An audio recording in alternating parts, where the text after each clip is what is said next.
Recording in progress.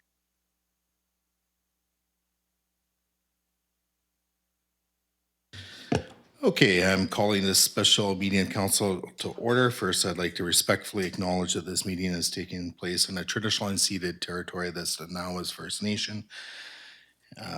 First item on the agenda is adoption of the agenda. I'll just make the motion that the January 30th, 2023 special council meeting agenda with additional information, 2 pieces of correspondence or additional information that were received in addition to another piece of information submitted by Councillor Joan Jones.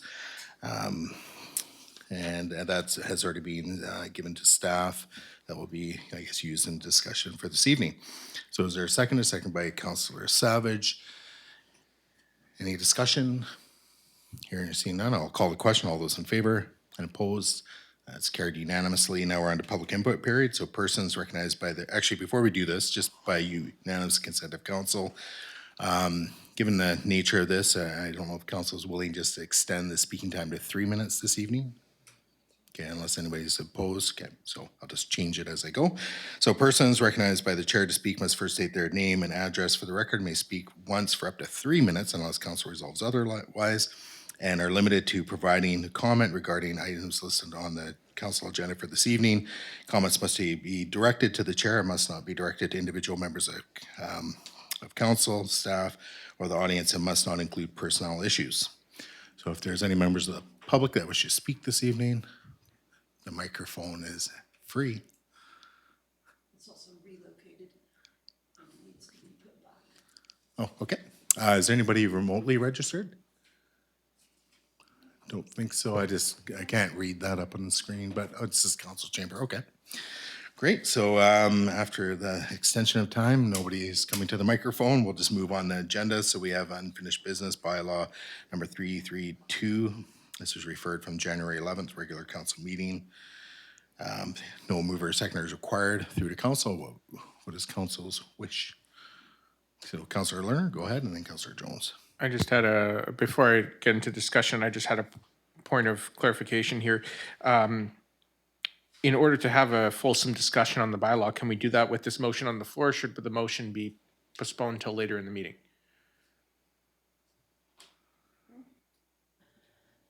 My understanding was that you were going to not lift it from the table until later because we gave you a draft motion as the first motion under Right. 4A in case you wanted to make any amendments. Okay, thank you. I appreciate that. Thank you. So I think this point is probably general discussion. If you Okay. want to start introducing amendments, you can feel free to introduce amendments. Well, thank you. Then I appreciate that. I want to thank both staff for their work on this new iteration of the bylaw, as well as the public for their input and for coming here tonight and for sending in their letters, and acknowledging the importance of that feedback. And one of the things that I'd like to see come out of this is a discussion from council on the nature of the bylaw and where we think it can go from here, and then hopefully a roadmap for engaging more with the public and gathering additional feedback. The tree bylaw is something that we heard loud and clear. It was necessary to implement on a short time frame, and that the public and the people of Lantzville wanted an opportunity to improve that. And so that's what hopefully we will be able to do through 332 to replace 331. I did notice a few things in here that I really like and a few things that I found somewhat concerning. And I'll give an opportunity for others to talk about that as well shortly. There were some instances, for example, the fact that if someone violates the bylaw, they have to replace the tree. I particularly like that. On the other hand, I was somewhat concerned by the notion that it would be the district, in the case of an application for a permit, that decides if it's a replacement or cash in lieu. I like the idea of a little more choice among people. I'm not yet sure if replacement of a tree makes sense in all cases. For example, if there is trees being cleared on a small property for a garden bed or a shed, would there be room for replacement? So I think there could be an opportunity for the applicant to have some choice in that. Additionally, looking through here, I noticed that there are a number of ways we could probably strengthen this while also making it a little less overregulated. There was some feedback from the public that saw it should be all properties, not just those over an acre, so that it would be more equitable, and others who thought that should be larger and should be a hectare. So there were different feedback, and I'm looking forward to a debate tonight. One thing I also noticed on page 15 of our agenda and page 13 of the bylaw was that it allows for the enforcement of the bylaw by a fine, and it also allows for conviction of an offense. And so I would be interested in looking into that further and understanding in which situations each of those would apply. So through your worship to staff, maybe just some clarification on the conviction offense versus a fine and where those would apply in different scenarios. Hi. This is mentioning a general $1,000 ticket. But what would really be required is an amendment to the MTI bylaw. And once, we don't draft that until you're almost finished with this bylaw. Because within the MTI bylaw, we have to name the exact section out of the tree protection bylaw that the offense is. And there'll be many offenses, and they may not all warrant $1,000. We'll have to look at that when we get there. But so for that question, it's a step yet to happen. Under the Offense Act, where it talks about the 10,000 and not more than 50,000, the way the Offense Act is brought is, there's an investigation for whatever reason. If it's not suitable for an MTI, the district would have the option of taking it under the Offense Act through a long information, and we would have to state in there what the offense is. Then it's up to the judge to determine what the fine is. We have no control over that. Excellent, thank you. I really appreciate that. And my goal for this process, as I mentioned, is to get some feedback from council to staff, some information to help us make decisions, and then to see more public input. I don't want to see Lantzville, I want to see Lantzville's tree canopy protected. I don't want us to see us become regulation city. And so I think there's a balance to strike there, and I'm looking forward to achieving that balance as a team with the community. Thank you. Okay, Councillor Jones. Thank you. I'd like to first acknowledge that there's already been some input that we have had and thank residents for that. One of those was referring us to this document, which if other councillors haven't seen it, it's excellent. It's produced by Island Trust, and it does have a section in it on standard components of a tree bylaw, which is nice, so that's useful. And I personally have gone through fairly thoroughly the tree bylaws for Nanaimo, Qualicum Beach, Parksville, Courtenay, and Cumberland.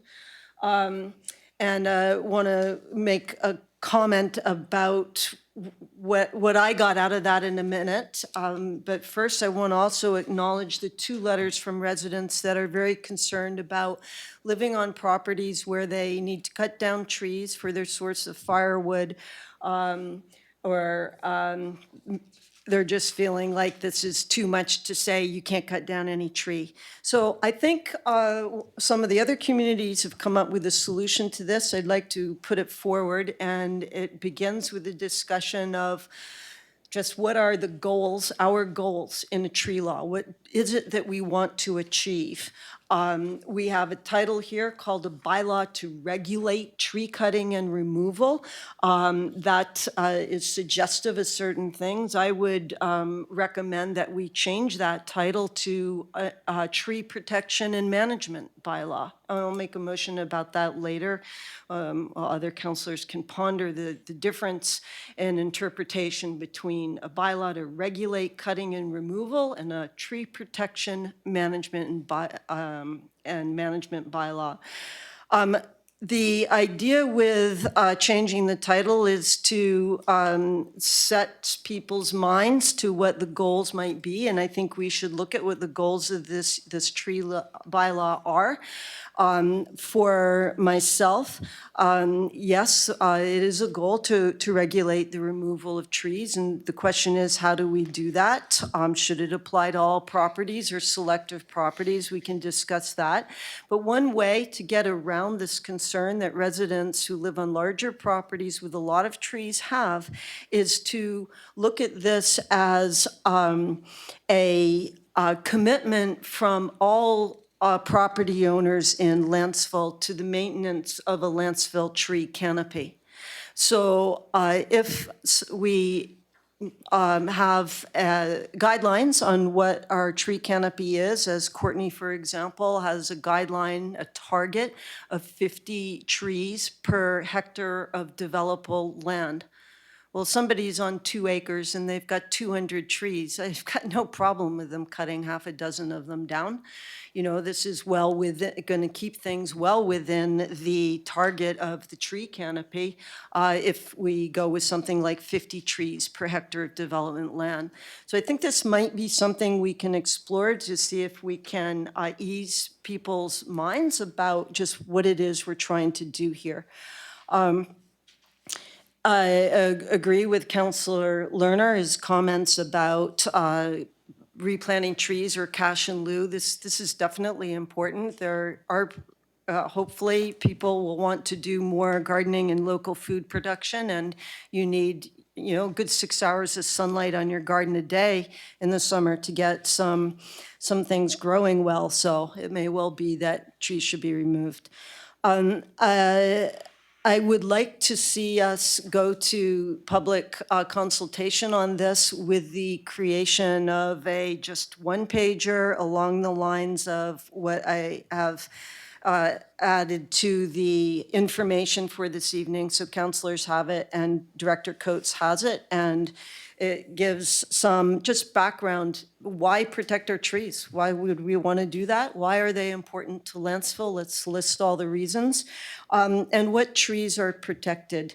I found what I consider to be a large omission in this draft bylaw, so perhaps we can correct that. It would be the definitions on page 2 for protected trees, which doesn't include any significant trees. And significant trees, the most important category, insignificant trees, which is not in the draft bylaw, are protected species.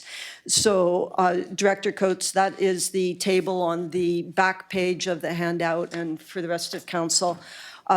What I did is I went through the bylaws that other communities nearby have to see what species they were identifying for protection and if they put any parameters on that. So that's a comprehensive list there with what municipalities are listing them. Nanaimo has quite a few more protected trees than the other municipalities, but it was interesting that one municipality added manzanitas, seaside junipers, and Oregon ash. And sadly, I'm not a tree expert, but I do know that we have a very sensitive ecosystem on the tops of the mountains, Copley Ridge and behind. Bald Mountain is one of those. It's called a herbaceous terrestrial ecosystem, and it has a lot of manzanitas on it. They're just gorgeous. So I would think in Lantzville, we would definitely want to put that down as a protected species along with the pines that grow in that ecosystem. I think that that's enough for now. I'd like to give other councillors a chance. The other things I have are a little bit pickier, some things with definitions that I think could be modified a little bit, but perhaps I could just end with a motion to change the name of this bylaw to a tree protection and management bylaw. So Councillor Jones, you'd have to use the suggested wording that's on page 1. That the title of this bylaw, oh, sorry.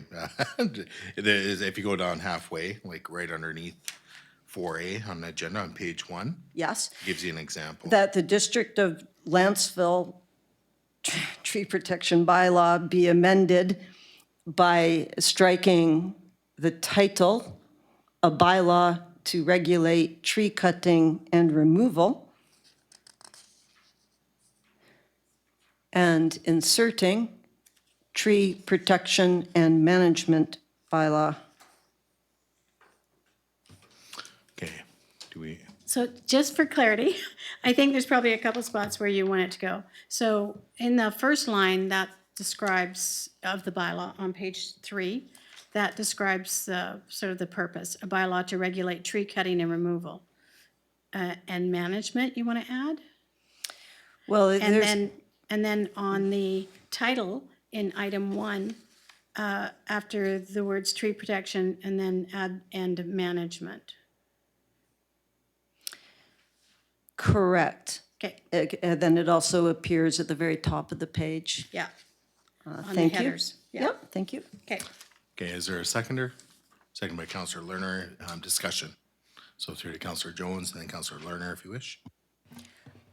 Yes, I've actually already spoken to it, so it's really just to, the title should trigger what we're really intending here, and it's a very process where we respect residents' love of trees and the fact that Lantzville has an amazing tree canopy rapidly disappearing, sadly, and we're all responsible for it. So I think it just speaks to the intent a little more directly. Thank you.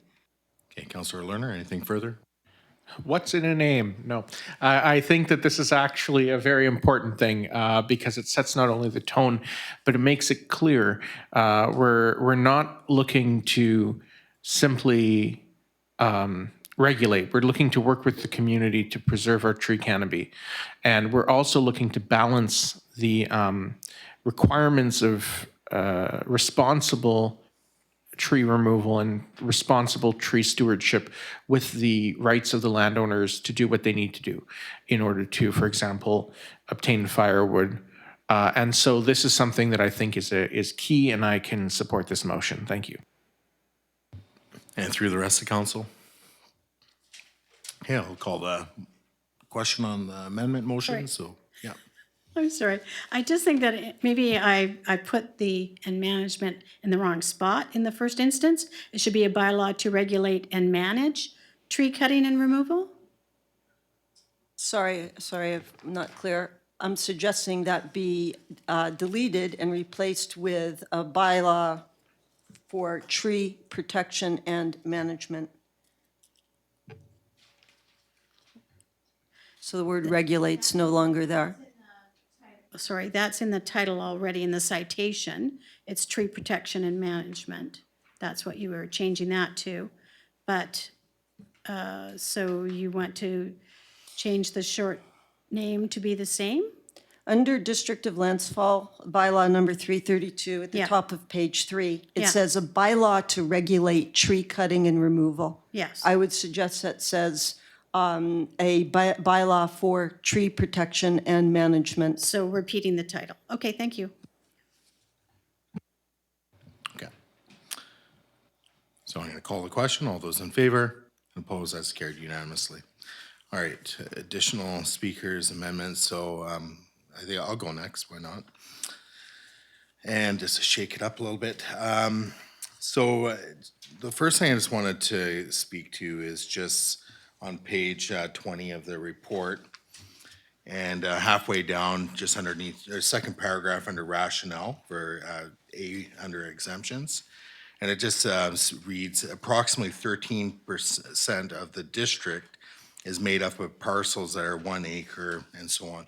I just find that a little unclear and you know, even when I read it the first time, like 13%, that seems kind of odd.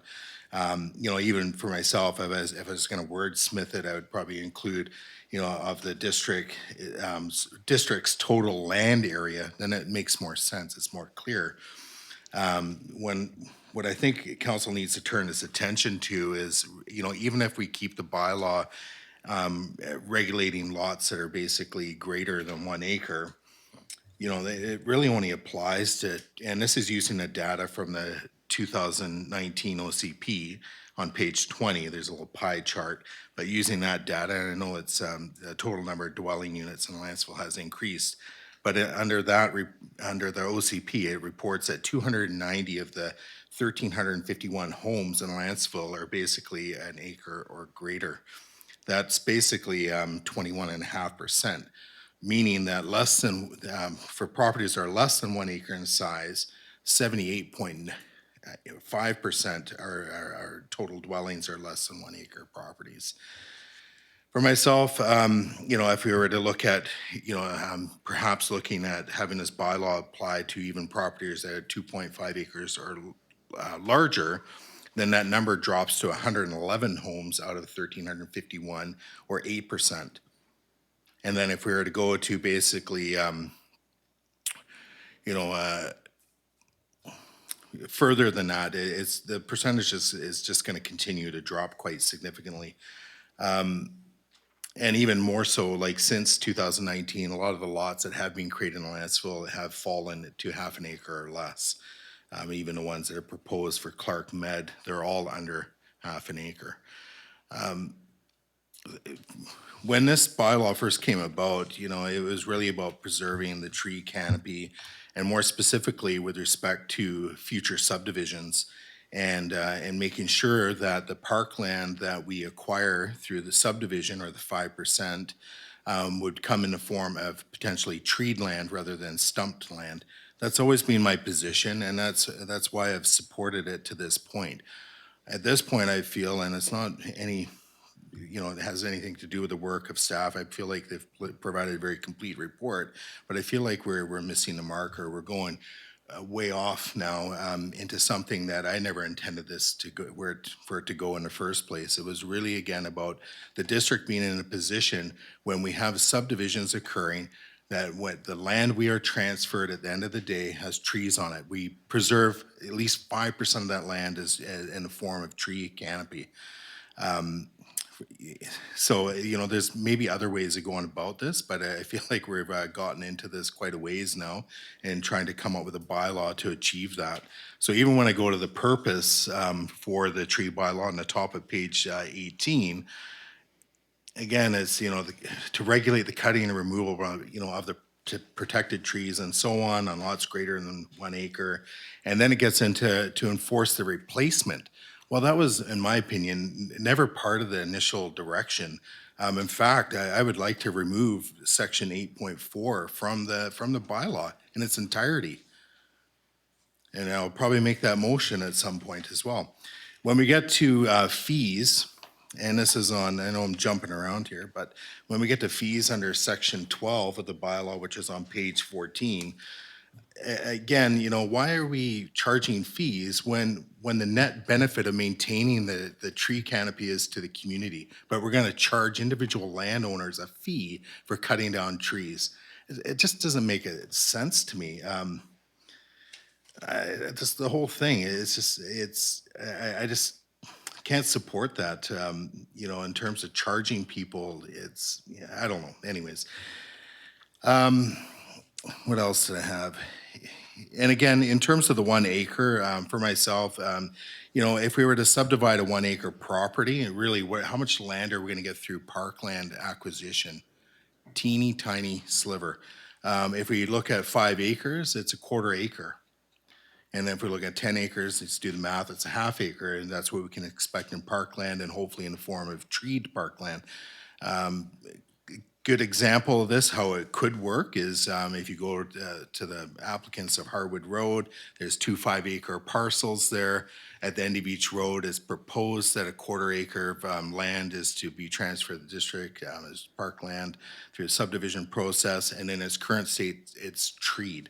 That's all I hope for, is that when we're in that position of subdivision and land transfer, we're getting treed land transferred to the municipality. Rather than, getting into a situation where, we get, it could be an acre of, basically cleared land or half an acre cleared land. I believe the community strongly values the environment, strongly values having the greenery and the backdrop of everything that, all the trees and forested lands and natural vegetation that occurs. So I just think I feel like we're moving off what the intentions of the tree bylaw were in the first place, and I really have no interest in forcing people to replace trees. I have no interest in charging people for, such a nominal amount when, we're already charging them property taxes and such that are quite significant. So anyways, those are my ramblings for now, but I do 100% agree. We need to try and preserve our tree canopy, and we need to try and do a good job of that through our subdivision process, entice developers to not clear cut, but to actually preserve what makes this community great. So I'll leave it at that at this point. So first time speakers, so Councillor Savage. Councillor Mundell, I didn't see, okay, Councillor Savage, Councillor Mundell, and then Councillor Lerner. Well, this is going to be delightful. We've got a great variety of opinions here, so we'll see what we can hammer out in terms of consensus. But what I'd like to achieve tonight is to modify, edit this, and so on, and get it as presentable as we can for public input. And this is very important. I do want to mention this, but since our term has started, I've been hardly able to come up for air.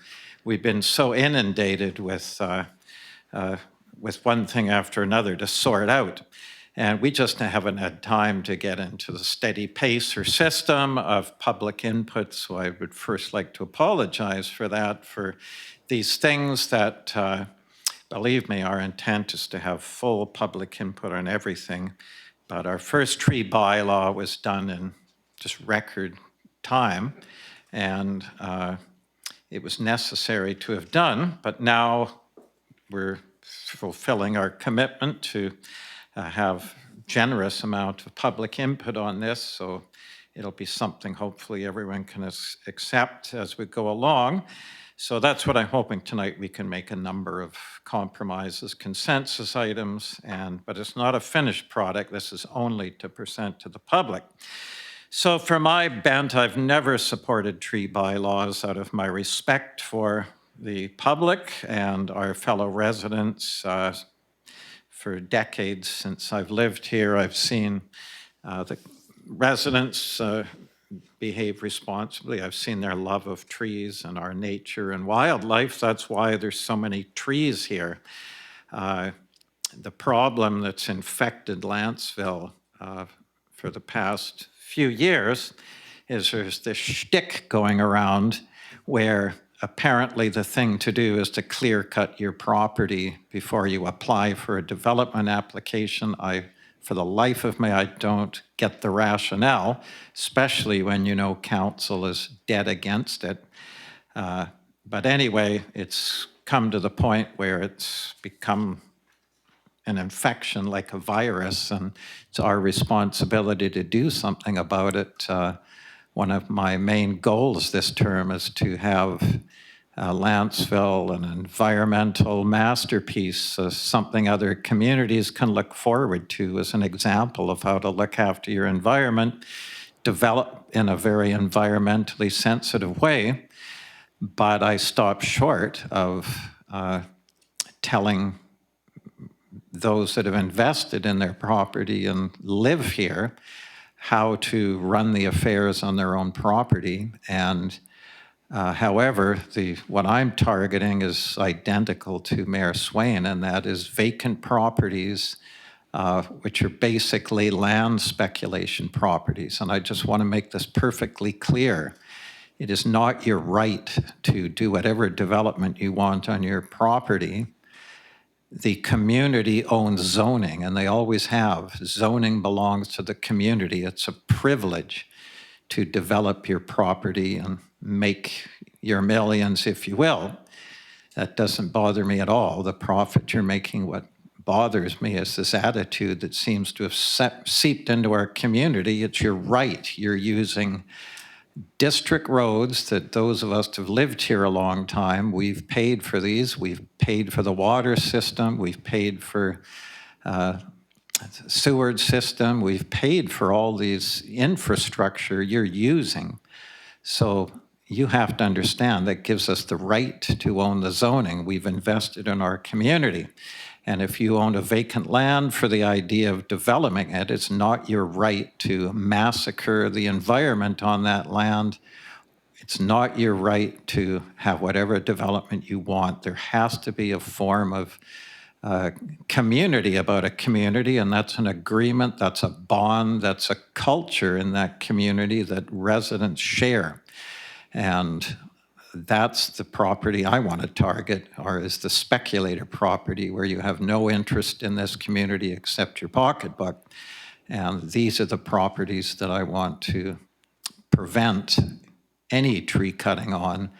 And the reason for that is the infrastructure that forests provide. That's for drainage, cleaning the air, highway noise, wildlife. Wildlife has to live somewhere. And if you denude your property down to the dirt, all the wildlife that depends on trees doesn't thrive there. So that's what I want to stop. However, the tradition in Lantzville has been very responsible. We also made a commitment to follow the will of residents, and I dare say if you go knocking on 20 random doors of the properties being affected by this and say, oh, good afternoon, I'm such and such, I'm on council, I would like to control the trees on your property instead of you. Do you mind?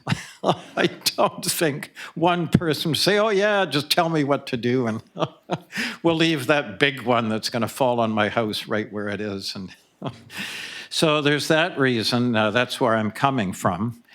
So I would rather do this through education and a community spirit where we're all agreeing to do our share and being happy about it with tree planting programs and so on. I agree with Mayor Swain. I'd like to see the replacement trees cut right out of this. So when people bought their residential properties here, they didn't buy a tree farm. They bought a place to live. And if it's because their house is gloomy, because it has so much shade, it's not my business to make them live in gloom. If they want some sunlight in their house, that's their business, I feel. If they want to build a nice big garden, if it's 2-acre garden, that's their business as far as I'm concerned. When it gets to the point where we're getting so many irresponsible residents that wildlife is being chased out of Lantzville, that's the time to come to an agreement that, look, we have to regulate this. There's too many people moving here that are, you know, and we're left with no tree canopy. The other way I want to approach it is to get far more green space out of development. This idea of, right in the OCP, anything, any rezoning, we're supposed to be getting more than 5% parkland, period. So it's up to us how much we get, and that will be our green space. So it's for those reasons I want this to be the lightest touch on everyone that's been responsible. What a reward is that when you're telling people that have been responsible all these years that now we're taking over and we're way more responsible than you. We're way more, competent than you are. We're making the decisions on your property. So that's basically the philosophy I'm coming from. And we create our tree canopy through cooperation, education, and volunteering. What I'm trying to stop now is this very bad habit of denuding the property before development. So when we do get green space in our lifetime, I don't care if you're 5 years old, it's not going to be a beautiful forest. It takes much longer than that to create a really nice forest. So if there's 150-year-old trees on the property that are in good shape, I want those left for the future. So, and I also really like Councillor Lerner's idea. I think I've heard from others too, they like it, that I forgot about that. I've that was in my mind some years ago, that Qualicum's got the landmark tree, and that should be in our tree bylaw if we can think of a way of wording it where we pick these prized trees. There's one on Olds Road, for example, that no one notices, but it's right after Clark Drive coming into Lantzville on the right. It's an enormous tree on district property, a beautiful old Douglas fir. Landmark trees like that, these beautiful coastal bluff trees, perch trees for eagles, those have to be protected. They're already protected by development permit area, but we have to make it clear some of these trees are heritage trees. So those are my thoughts. So let's get through it and edit it as we will. We're limited on time, but I'm glad we each had a chance to speak. And I know that others here don't agree with me on that. But I just want to show residents the utmost respect that live here and want their property a certain way that I'm not. And the last thing I'll say, there's a liability issue here. No one should be forced to have a tree close enough to their house that if it falls on their house, it can injure people, because I'm not taking liability for that. None of us are, so we shouldn't force them to, because there are liability issues there. So anyway, that's my rationale and kind of my love of freedom for people that live here. But I'd like to edit that whole section on tree replacement. I think that's unnecessary. I think the fees should be zero.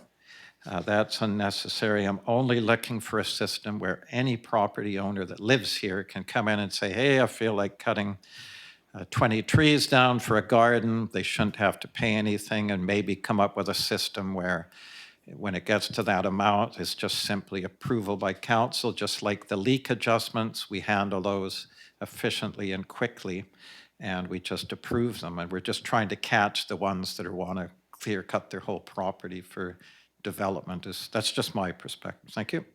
Okay, Councillor Mundell, and then I have Councillor Lerner, Councillor Jones, and then myself. Yes, thank you for that and for listening to everyone's input. I feel a little bit more conservative about the move than I think Councillor Savage. I have seen neighborhoods and lots, smaller lots, completely leveled of trees, which again is very discouraging. I think we can probably find a moderate range within this bylaw to make this work for all properties, maybe, and maybe considering the size. I've heard loud and clear that maybe we are targeting acreages in this tree bylaw, so it might be something that we want to consider opening this up or changing it to include smaller lots, because certainly I believe that all lots should have trees, and it shouldn't just be that acreages are expected to be the tree canopy percentage, as Councillor Jones was referring to in the community, and that everybody else just kind of gets off scot-free. Well, I'm a smaller lot, so I don't need to be contributing to that tree canopy. That'll be the responsibility of the large lot owners. I don't think that's very fair, and I don't think that's something that I currently would feel like I would support. I really like the idea of classifying significant trees and protecting those trees, as is in the Nanaimo tree bylaw. I really like that they have that table set out, and I would like to explore that further as well. As for the fees, I'm kind of going back and forth on that, mostly because I feel like staff might be inundated with many different applications. And I think that to offset some of the costs of having to go through the permit process, that is something that can help with that. So I do kind of feel like there should be a fee system, but I will take that under consideration. yeah, I do think that it's very important, as Councillor Joan has mentioned in her write-up, that trees do provide so much more for our communities, which is why almost every other community out there has a tree protection and management process set in place. And I once read a email calling us Lantzville Luddites. And I feel like we need to get with the times with some of these things, and having a tree management process in place. I think that's one of the important pieces to getting us in line with other communities that are also finding value in protecting these trees, not only for the health of the canopy and the wildlife, but it actually looked up some articles today about urban trees and human health. And some other really good articles as well about how treed properties significantly increases your property value. So, you know, these are just a few reasons why I feel like all properties should really seriously consider valuing and maintaining trees on their property. And like I said, again, I think that maybe we should really consider that being applicable to everyone, not just the large property owners. Thank you. Okay, Councillor Lerner. Thank you. Well, it's wonderful to hear the diversity of opinions around the table, and of course, I have an open mind in all of this. My goal tonight, again, is to get a little bit of an understanding of where everyone else sits, maybe refine a few principles and send it for feedback, which I'll talk about in a little bit. I want to start by talking about size and fees, both of which I think I will want to hear the public's feedback before I make a decision on size and fees. And the reason is I'm hearing such a variety of opinion, not just at council's level, but from the public. People have contacted me to say why, when the first bylaw passed, why should it only be people who are over an acre? That's not fair. It should apply to everyone, or it's not equitable. And then I've had others say, no, it should be a hectare or more, because otherwise it's too onerous and it'll be too many applications to staff and too hard for property owners. So I want to hear a consensus. There won't be a consensus among the community because there's a variety of opinions, but I want to hear more before I would decide a final size. Similarly with fees, some people might say, I'm not necessarily in favor of fees for people who are abiding by the bylaw. It's $25 in here for 5 trees or 6 trees. So it's not a huge amount. Maybe that'll be enough to cover the paperwork costs. But again, if it's a huge impediment to people, and that's what we hear from the public, that it's an impediment, then maybe there's no need for that $25. Landmark trees, I have to give the credit to Councillor Jones on that one. In her printout, landmark trees are incredibly important. We saw the cutting of a very historical tree in the Peterson area that I think that maybe could have been avoided. And had there been landmark designation, there may have been efforts to avoid cutting it. My thought process on landmark trees is that they should be included in the bylaw. And what could come out of that is that people who believe their property contains a landmark tree, or their neighborhood or council identifies one, there could be a process for council to consider designating a tree as a landmark tree. And, you know, there might not be a huge number of them, but those few that are there could be very important. As far as the replacement of trees, I actually, there's 2 parts to the bylaw on replacement trees. And section 8.4, I agree. I think it's too onerous to require the replacement of every tree that's cut legitimately. If someone applies, they get approval, and they're allowed to cut the tree. Let's say to build a garden bed, they cut 5 trees. To then have to replace those trees or pay cash, I think is too much. There's a reason they're cutting them. It's their property, it's their business. And if they're doing it responsibly, I don't necessarily see the need for them to replace it. However, there's a gem hidden in section 8.4, which is section D, part D is in Delta. And part D deals with people needing to replace trees if they contravene the bylaw. In other words, if they don't apply and they don't get permission or a permit, then it requires them to replace the trees. And I actually think that's very important, because if someone is going to contravene the bylaw, let's say to clear cut a lot, they might say, $1,000 a tree isn't bad. That's the cost of business. I can clear cut this property. Maybe the court will find me, maybe it won't. $1,000 a tree, I'm gonna build some townhomes and sell them for $1 million each. That's not a bad return on my investment. Requiring them to then replace that trees negates the opportunity for contraventions purely by money. It's almost like the wealthy can pay to bypass the law. And so by requiring them to replace that tree, it makes it impossible to contravene purely with finance. So I think that section 8.4D is in Delta is important. The rest of the replacement by those who are acting appropriately, I don't think is necessary. But again, I'd like to see some discussion around the table. And finally, the last thing I'll say is what feedback looks like to me. And in this case, we have a potential motion on the agenda that has not been moved yet to send this for public feedback. And in that case, what that looks like to me is 2 or 3 sessions, maybe an open house where the public can come, discuss things with and ask questions of staff, read through the bylaw, see maybe a summary. I notice a lot of communities have, once they pass a bylaw, they have a 1 or 2 pager, like a booklet on how to understand the bylaw. So maybe there's an opportunity for some poster boards or some feedback in that sort of open house setting, and also at least one town hall setting where people can come and speak their mind, ask their questions, and give their feedback directly to council. We need more of that, and scheduled at a time when as many people as possible can attend. And council maybe could be allowed to ask some clarification questions, not debate the audience, but if someone, for example, says, well, I disagree with replacement trees. Okay, why? What would you see instead?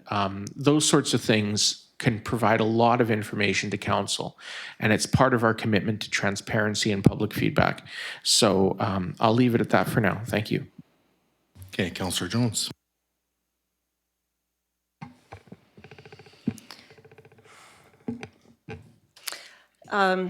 Simplicity is always a wonderful thing, and I do feel that this document is way too detailed and regulated, and I would agree with Mayor Swain that I would just chop out big, huge sections of it. And I agree with Councillor Savage that Lantzville is a community where people actually love their trees. And why don't we turn this around and bring that out of the community as Cumberland has done? Cumberland, interestingly enough, doesn't have a tree bylaw, but they do have a lot of community engagement around protected and significant trees.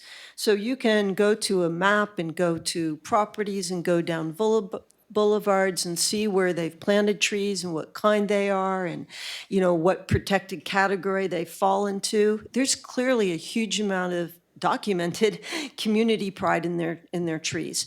And I think that's an opening for Lantzville to pursue. There are people who have planted special trees in memory of loved ones that are unique species to Lantzville, and they're just plain large trees that sit in beautiful spots in front of memorial benches at the ends of roads like Peterson that, you know, never should have come down. So we I think, could start cataloging and getting residents to come forward with what their protected and significant trees are in their property. And I do think that the only way we can address this issue of maintaining our tree canopy is with tree density targets. And I agree completely with Councillor Mundell. This needs to apply to all households. Everybody in the community should take part and, you know, embrace their role in supporting a tree density target. That would be my opinion. Now, this has been done in Courtenay, so another thing, if you don't mind, you could pass them around, and I do have a copy for you, Director Coates. Maybe you wouldn't mind, Jonathan, running that over. It's just a very simple flow chart. How does the new tree bylaw affect my property? And it goes right to where Councillor Mundell was, addressing this question, the size of your property. And if what you do is you determine how does the tree density target affect your property? And it affects it based on size. So if you're on a very small lot, then they're going to be a target number of trees, which is very different from on a larger lot. And so long as they're not a protected tree, go ahead, cut them down. If that's what you'd like to do, it's your business. So I think this might be a way to explore this question of protecting and managing trees in Lantzville. And if we do go this route, we can simplify things immensely.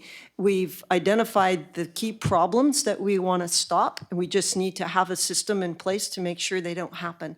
And they're primarily, as Mayor Swain has said, the clear cutting of properties prior to development. And sometimes that, as we saw with Owen Road property, that's done before there's any development put into our planning department. So we do need a way to put a check on landowners just clear cutting their land because that's what they feel like doing one day.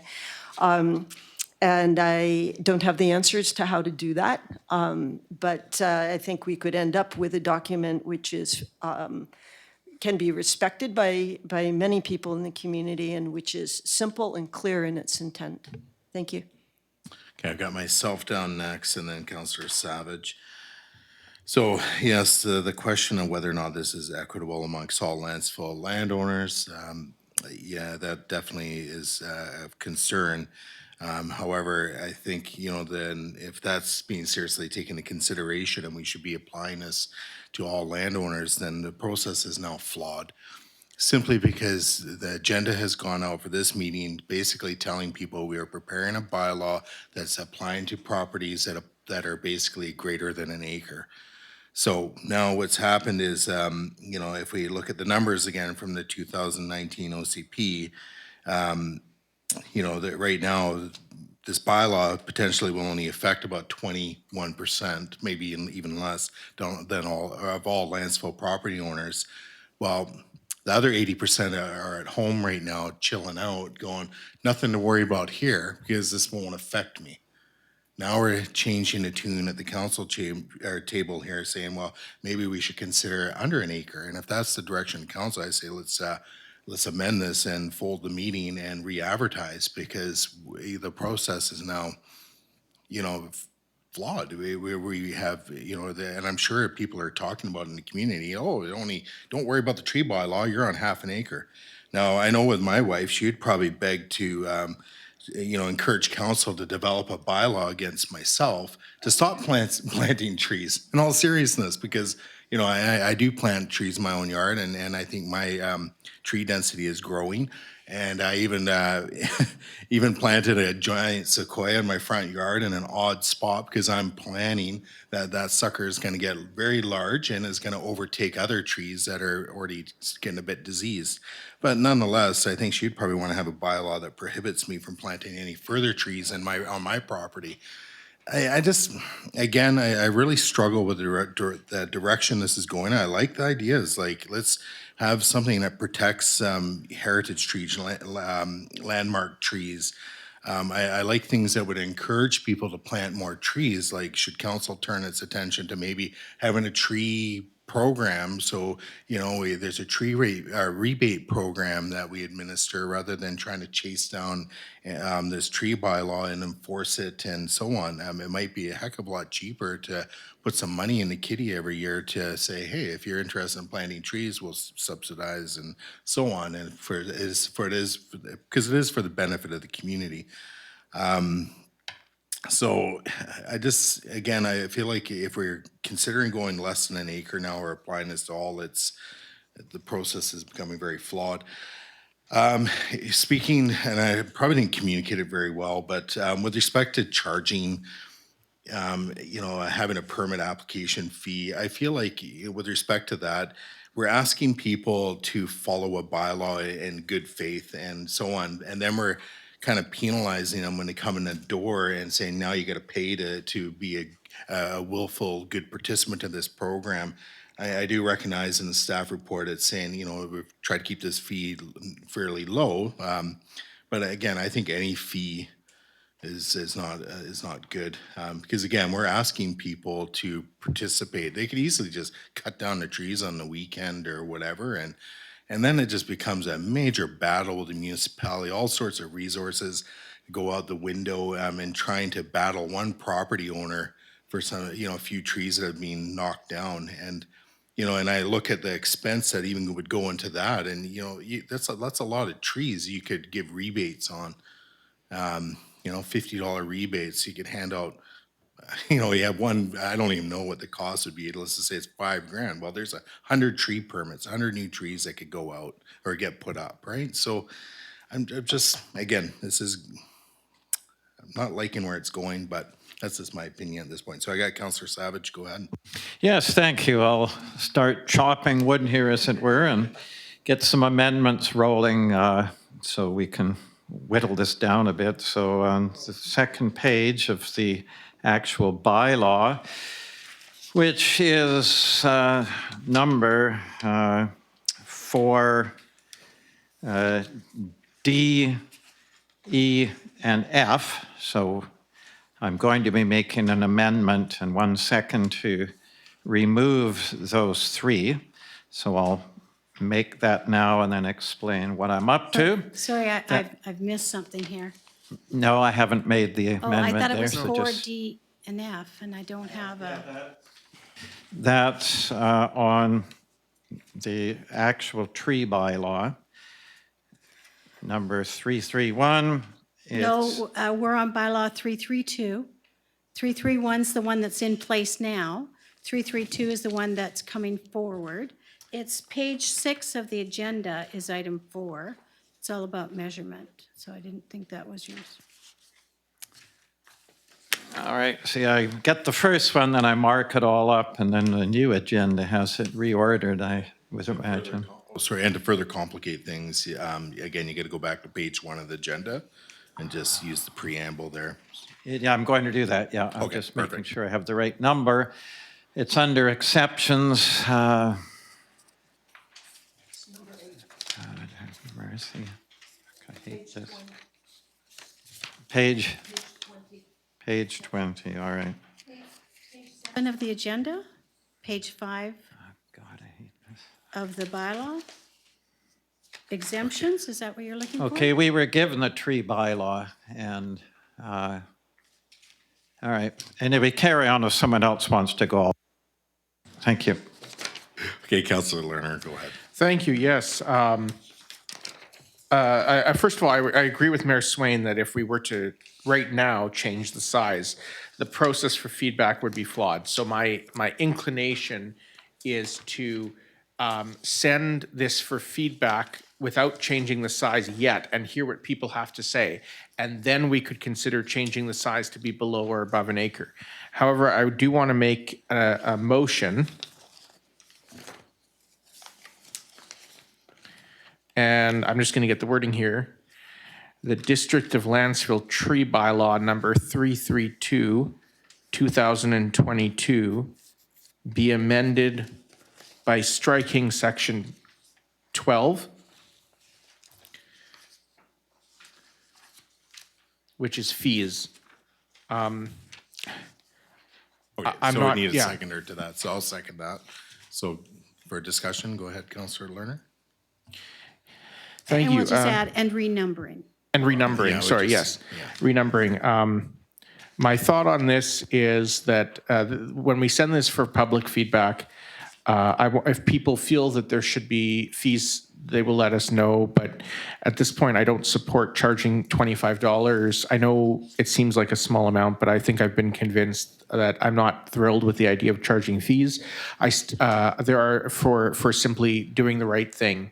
And I do believe that the bylaw should still have contravention fees that are quite high, right? The ticketing and the potential court decision would still be very high for contravention, but I like the idea of inviting people in to participate and to follow the bylaw. And my concern would be, part of this process is for dangerous trees. And the idea that someone would have to pay a fee to cut a dangerous tree on top of the actual cost of an arborist certifying that tree and the actual cutting of the crew, all those costs are very expensive. We had a dead tree on my property at one point, and it cost over $1,000 to remove it. So I don't necessarily want to add to that burden. If people are following the bylaw and being responsible members of the community, I don't feel the need to charge them a fee. If they contravene it, then there are severe penalties, and that I can follow. Thank you. Okay, Director Coates? I'm hoping council would consider a friendly amendment to also strike 10.2A 2, where it says the applicant has not paid the application fee, because that'd be redundant. Okay, so Yes, we don't do friendlies, but we can just by unanimous consent to add, it's also striking 10, you said 10.2? It's 10.2 for A and then 2. It's at it's at the top of Okay. page 11 Oh, right. of the bylaw, page 13 of the agenda. Right. Thank you. Okay. So unless there's any objections from council, we'll just do that by unanimous consent. Okay. All right, so for myself, yeah, I got nothing to add to this amendment through to the rest of council. And this is having to do with obviously waiving the fee. Actually, I did want, just to reiterate, again, as the bylaw stands, this would affect about 290 property owners in Lantzville, or about 20%, okay? So, Councilor Mundell, go ahead. Oh, Director Coates? I just saw the word fee in another spot, sorry. Okay. Item 11.1B. Oh, yeah, I can see that there. Okay, so again, just turning council's attention to page 13 of the agenda, 11.1B. I guess we can't refund a fee that doesn't exist, so that makes sense. Okay, so again, just by unanimous consent of council to amend the amendment motion. Okay, seeing no objections. And we would strike, And you're gonna have to See, amend the rest of the yeah, form well, accordingly. Yeah. maybe just some sort of a statement that we would take out the reference to fees, because in C, it also says to submit a new application and pay the associated application fees, so that piece would go to just and pay the So associated. it would, can't staff just amend the rest of the Yeah. document to reflect the change by removing section 12? Yeah. Okay. So through to council, just by unanimous consent, any objections? Okay. So we'll just go with that. Because there's probably additional amendments that need to be made. All right, so Councilor Mandel, I thought you had your hand up, or you wanted to speak. If not, that's, we can. And Councilor Yes, Savage, you got thank your mic I'm on. still struggling with this. I do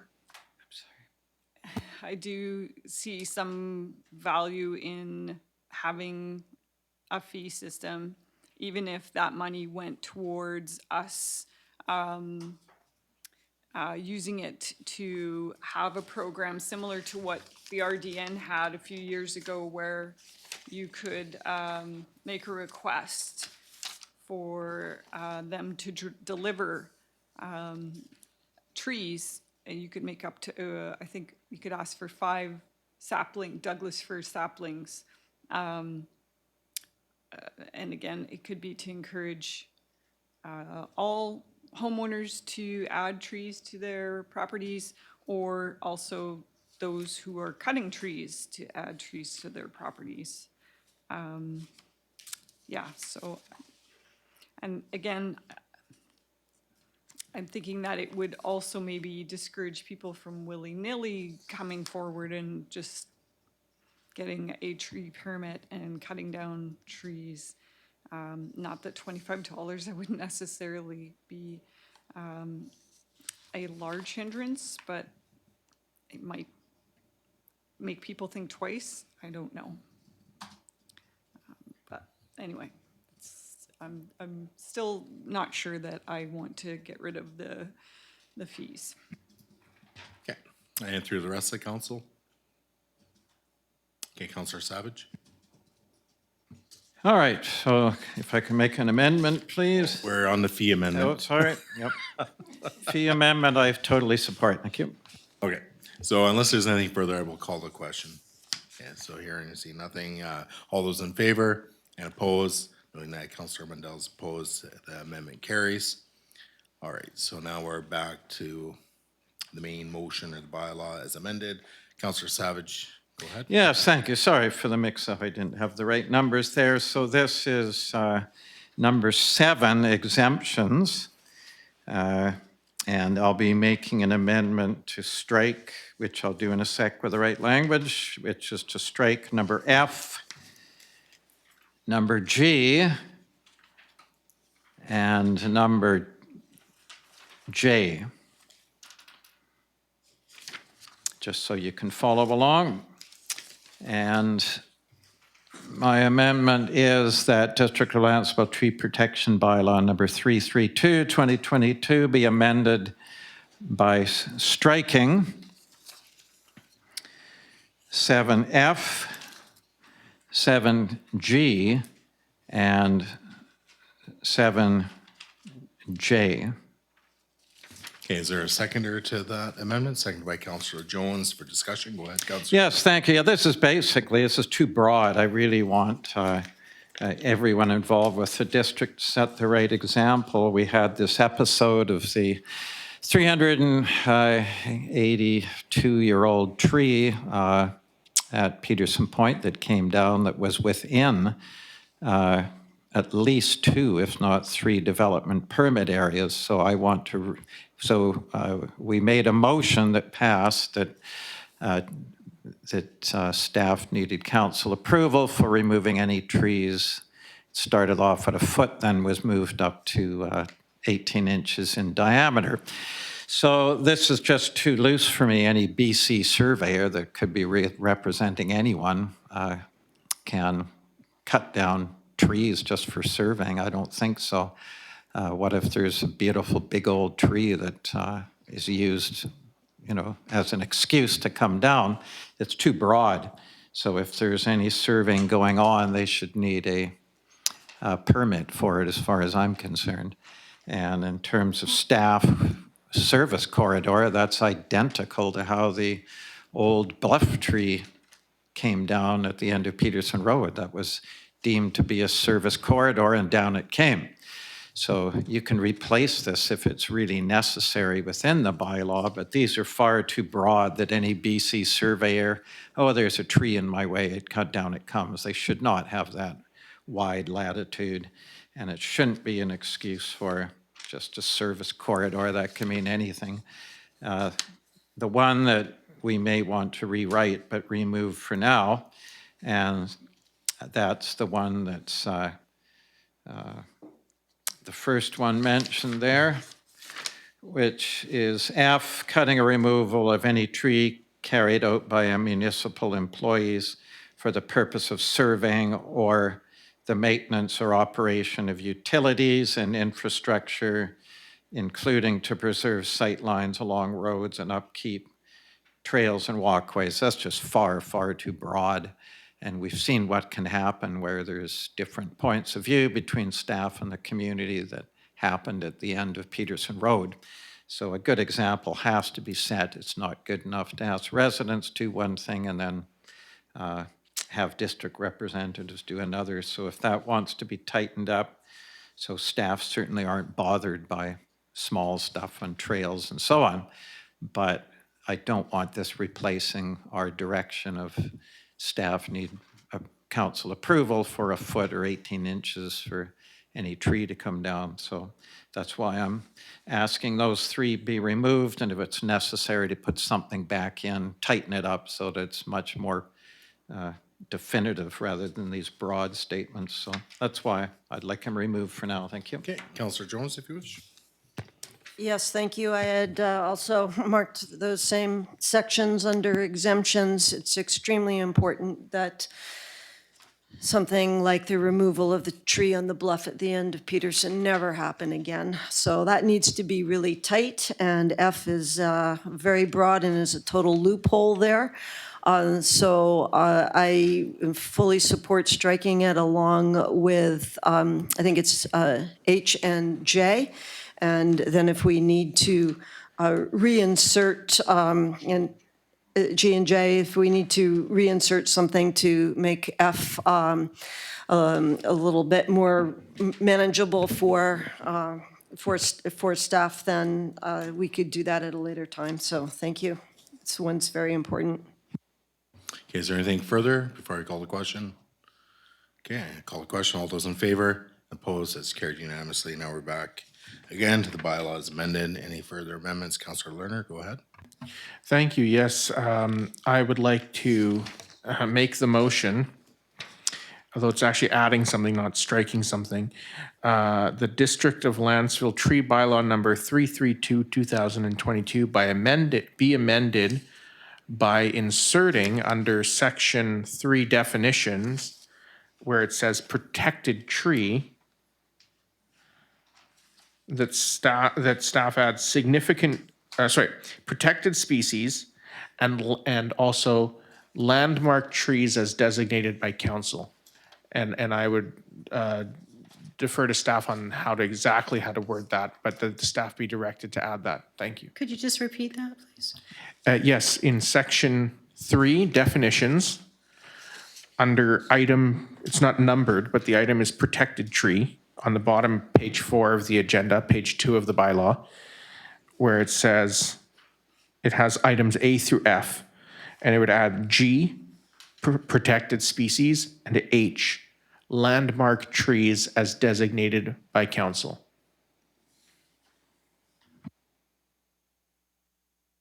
And do we have a seconder to that? Second by Councillor Jones.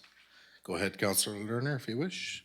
Yes, again, this isn't a final draft. This is going forward to the public for feedback, but this is an opportunity to include things that I think the public will want to give feedback on, whether they like it or not. We don't like this, we do like that. We want to see this in there, we don't. And there will probably be questions about that. And I think protected species are important. And I think that also landmark trees are important. And it gives a process for landmark trees to be listed as protected trees and therefore require a permit. And so in this opportunity, gives the public a more transparency, more opportunity for feedback, more opportunity for discussion, and then council can see if they like or not what's in there. So I think that putting protected species and landmark trees is vital.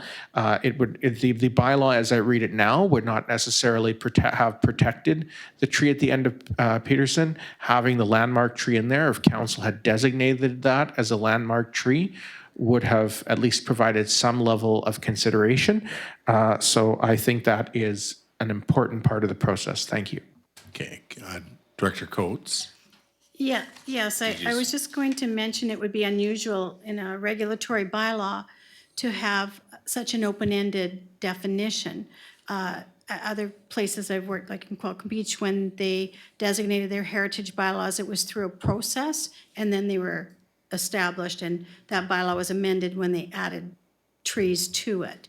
So there was a process of reporting and then a report done by a professional, and then they were added to the bylaw. The bylaw was amended. So if I understand it correctly, you're asking to amend on page 4 under the definition of protected trees by adding G, landmark trees, as designated by council. And so it's usually that it would need to stand on its own. Usually you would attach a map and it would show where whether you're calling it significant tree or heritage tree or landmark tree, it's defined and Okay. something you'd need to develop. So through to Councillor Lerner, what I'm hearing is that we would probably need to amend that or just change it to maybe have map A or C map A, and even though map A would have Right. nothing Added on it later. at this time, at least it would make a reference, so. I'm fine with that, and I would defer to the experts on staff to word it as it's required legally and in best practices so that it makes the appropriate references. So I'm fine if the seconder is with adding CMAP A or something like that as staff sees fit. Well, we just do by unanimous consent, unless, are there any objections to just making that a change? Okay. And then the other part, Director Coates, was protected species. You got that as well? There was I think G was protected species, and then H was, doesn't really matter which order, but the landmark trees as designated by council, and then brackets, C map A. Okay, so I'm adding in an H. I thought it was just G, landmark trees, so Well, there was protected species, and I was, the heading is protected tree. but this would be species. So I think this is in line with the handout that was given by Councillor Jones, because there's and that's where I was gonna make a comment, or maybe we'll have to further change it, because, The end H, so Councillor Lerner, what I would suggest with protected species is having brackets, see appendix Yeah. A, and that's where we would have the list of Right. protected species. So, yes, I agree with that. so right now we've got landmark trees as shown on Schedule A, and H, protected species, as shown on Schedule B. Sure. And Schedule B will be a variation of this table, like we wouldn't reference other municipalities. Right. That's correct, yeah. Right, that makes sense, and I would note that on the table, there are different diameters for different species, so I'm just making note of that, thank you. Okay. Councillor Jones, I know you've been waiting patiently as the seconder. Go ahead. Thank you. I think we're getting there nicely with this. If you could just read back, if you don't mind, Councillor Lerner's motion, so that I add to that rather than, That the District of Lantzville Tree Protection and Management Bylaw number 332, 2022 be amended by inserting under item 3 definitions under protected trees by adding G, landmark trees as shown on Schedule A, and H, protected species as shown on Schedule B. thank you. Can I amend that further, please? Is this the appropriate time? Well, if it's just a small thing, we can just make the Sort of change a and by small- unanimous consent. I think so. And Be the easiest way. to further add heritage trees. Trees on, That's the landmark trees. if we're including heritage trees and But landmark, it's whatever you fine. define it as. I guess it's going to be shown on a map. So, but at some point, you're going to have to, people are going to have to submit lists or something, or reports. Yeah, I would like the word heritage included. If you'd like to do it landmark and So, heritage trees or we could do- separate, it doesn't matter to me. Yeah, perhaps just do landmark and then / Heritage trees. heritage. Thank you. And this is a different. And then just, sorry, Councillor Jones, and then just through the rest of council, just with that change, by unanimous consent, any objections? Okay, seeing none. Okay. Thank We'll you. Make that change. Councillor Jones, go on. Yep, another category, please. A steep slope greater than 30 degrees, trees. Okay, so Councillor Jones, well, let's deal with these two and then we'll come back to further amend. I know it's, because we're getting into. Sure, whatever you like, Yeah, that's okay. it's only Let's that just and deal one with other these two small and then we'll point. come back and make the change to steep slope. And, because that's kind of a separate debate kind of thing, I think, so. Is there anything further on these two as an amendment? Councillor Savage? Yes, I'm very reluctant. With the protected species, there's the example of the Dutch elm disease in Saskatoon many years ago. This is the problem of having unispecies, as it were.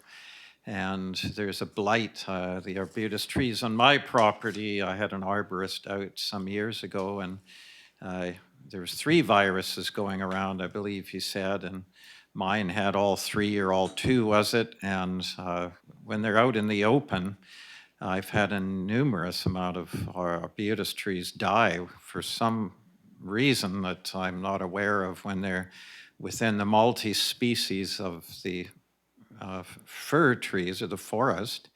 They're all healthy, and yet out in the open they die. So that's number one. I'm very careful about the Point of You- information. or clarification. The bylaw has a clause in it for removing diseased and sick trees, so there wouldn't be a problem. Would not be a conflict So for you my- to remove any diseased trees with listing. No, this. my worry is if you have a monoculture of trees, that they can be susceptible to disease. So if we're creating monocultures by preserving just some species and not others, they seem to be healthier in the multi-species environment, is what I'm saying. And the second thing is I see it very problematic and too broad, just a species, because does that mean this species does not apply until it's 8 inches across, in which case you just will cut them down before they get to that stage, so you don't have to have them if you don't want them. And what species would you be thinking about? I find people love arbutus trees and rarely would cut them down anyway. They seem to survive better. And this virus, I believe, just a theory of mine, I have no evidence, but the arborists I talked to seem to agree that by creating this monospecies of arbutus trees in North Nanaimo, that this virus seemed to take hold and has swept up through my area. So I'd need a little more clarification on that. I would rather have it done under landmark trees. So if there were specific species that were uncommon, you just put it under landmark trees rather than have it so broad. Maybe you could clarify what kind of species you're. Point of clarification, you have a handout, sorry, it's probably in your paper somewhere. On the backside of this is a list of protected species. And one thing you'll note there is that the arbutus, which like to hang out with the Douglas firs and the Gary oaks, that both Douglas firs and Gary oaks are on that list also. So you've got your compatible trees there. Yes, well, there's no reference from Director Lerner as to what he meant by this. So this is one list. It depends on the opinion of the municipality. This is the list that would be created. So I'd have to know what list is being referred to know if I'd support that amendment. I certainly support the other one, the landmark. That's very high on my list to do, but when you start doing species, I'm not confident with that. So maybe we need a little more clarification, please. So on I that can one. give you a little bit and then more clarification on that. So the motion is to include a schedule. I believe this one is A. Oh, no, sorry, Schedule B. Or is it A? I don't know. Anyways, it's going to include a schedule that has the species attached to it. So, we haven't given staff direction on using the list that was provided by Councillor Jones as being a list of species that would be protected, but there would be a list of species to protect. And anyways, just so you can turn your. Staff did note we would be using this one as the Schedule B, Okay. except for the column labeled municipality, because that wouldn't be relevant. Okay, and I have a comment, but I'll let Councillor Lerner go first and then I'll speak to it. So go ahead, Councillor Lerner. Yes, well, just a couple things to note that may provide some clarification and reassurance.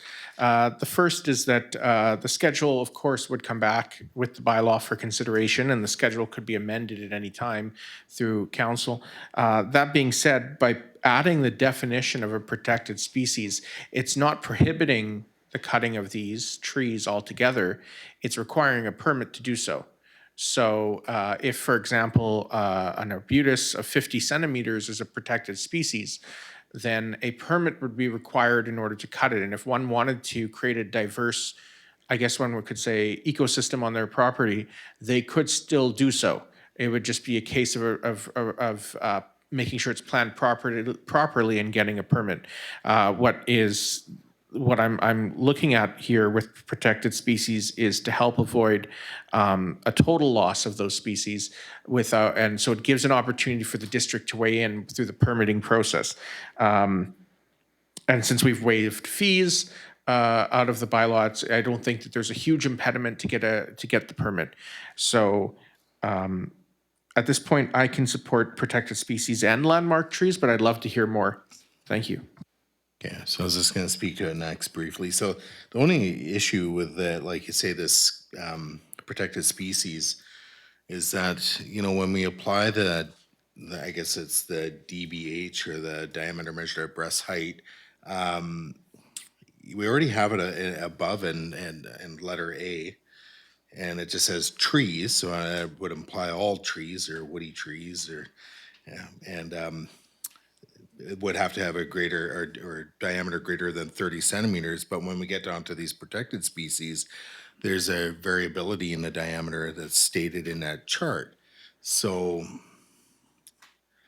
you know, we have to, so I think by adding the protected species in there, it's going to mess with A on our, on that list, because it's saying all trees, basically. That's how I would read it, all trees, basically with a diameter of greater than 30 centimeters.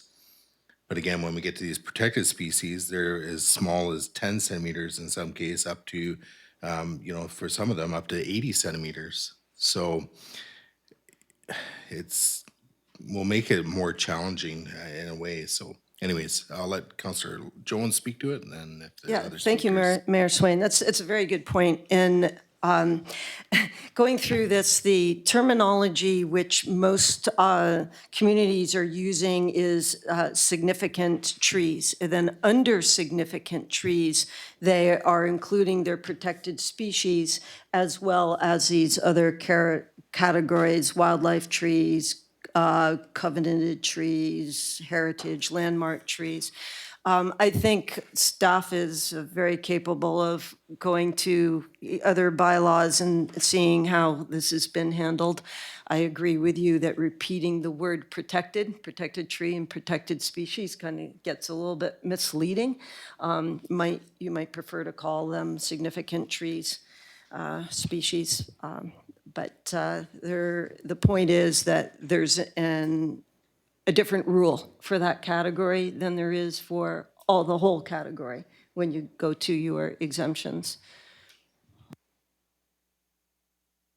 Any additional speakers on this? Councillor Savage, go ahead. Yeah, just a quick comment. I don't want to get it bogged down here, but I'm very cognizant of this because no one wants all these beautiful trees around Lantzville. One of my goals is to spread the Gary oak throughout Lantzville. It's a beautiful tree, but I just don't want property owners to be afraid to ever plant these, be thinking, I'd love some Gary oaks, but if I do, now I'm going to get stuck with never being able to cut them down. You'll laugh, but when you're on acreage like I am, you think of these things. I don't want to make decisions that I regret 10 years from now that, oh, I shouldn't have put it there, and now I can't cut it down, and so on. I feel if you plant it, or if you're propagating, which I may be responsible for, getting 100 Gary oaks, and our council may be responsible for this in the next term, then,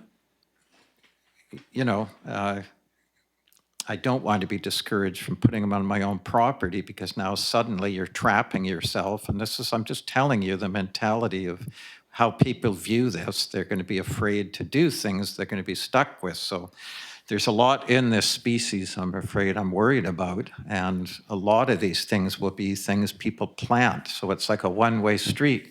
You're welcome to beautify your property and try out these lovely species, but now you're stuck with them. Don't consider taking them out, sort of thing. So that's all. It's unintended consequences. Comes back to my basic theme that we'll get much further through cooperation, education, and everyone having fun with tree planting programs and so on, but trapping them with not being able to remove them is the problem. And so anyway, I don't think I can support this one. I'd rather put it under landmark trees in case there's special species in certain areas of Lantzville, and we just call them landmark trees. Thank you.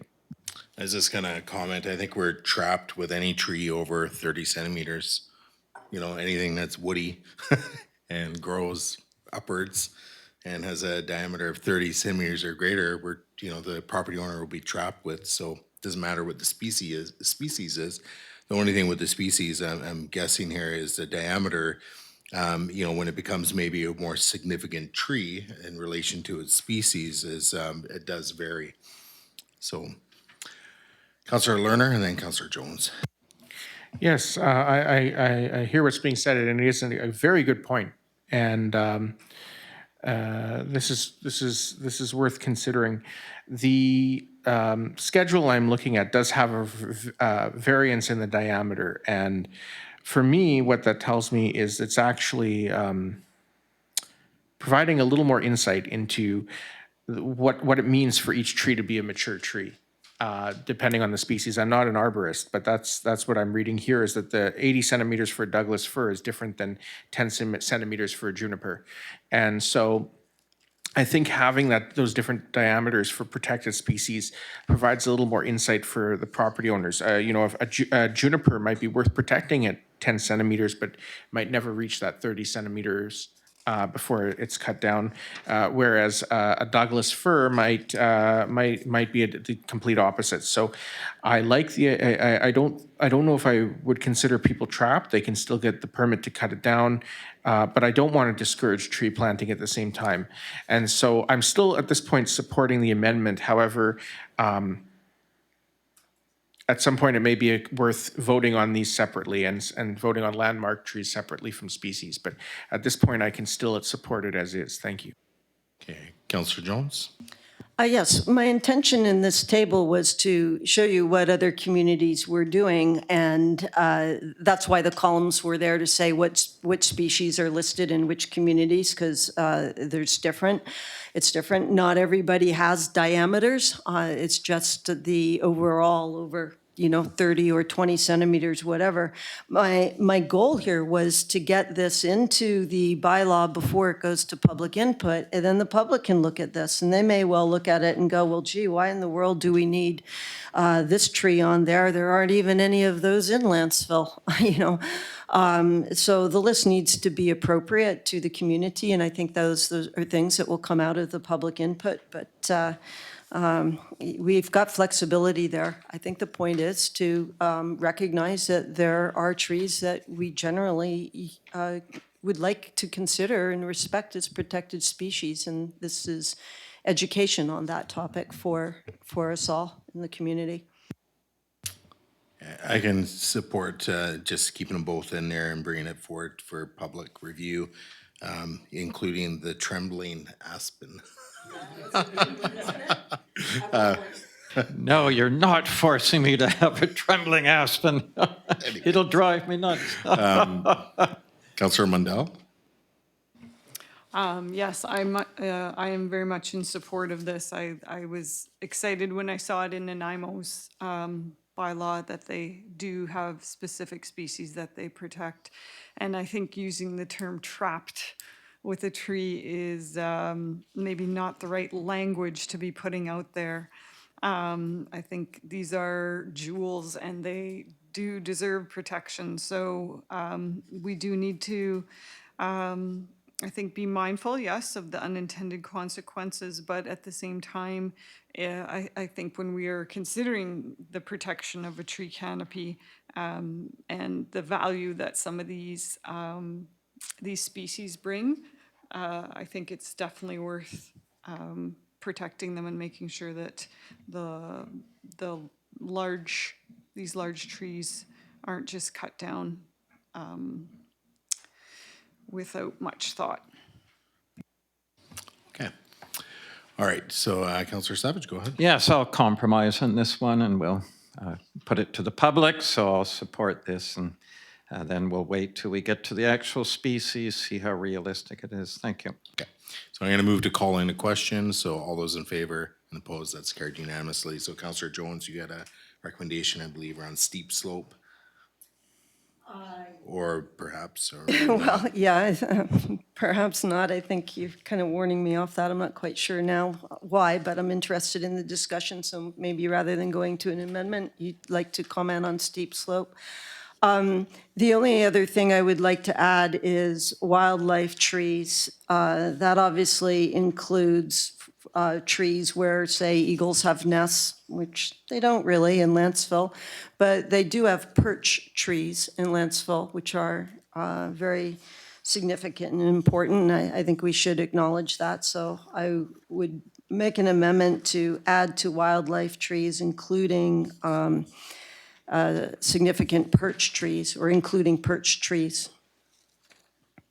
So, For Councillor Jones, you have eagles. to go back to that motion, Gosh, yeah, I know, special it's motion to such a amend, pain. and then, You're gonna have to give me a second here then.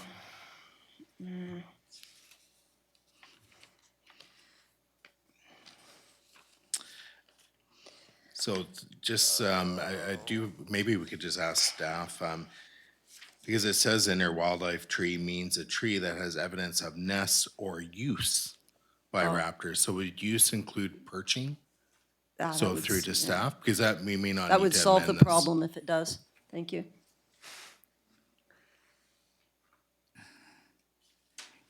It wouldn't necessarily include perching. I think we'd be relying on a qualified professional to determine the significance of a tree, because it might be, maybe a one-off where an eagle happens to perch on a tree today, but never touches that tree, for the rest of their natural life. So, I mean, I don't think I can sit here and say, yes, it absolutely includes all perching trees. I think, would certainly look to a qualified professional to assist us in determining that. So through to Councillor Jones, maybe the amendment would be just to strike use and insert perching or perch. Yes, that Or would whatever, work just give that fine. great And verbiage.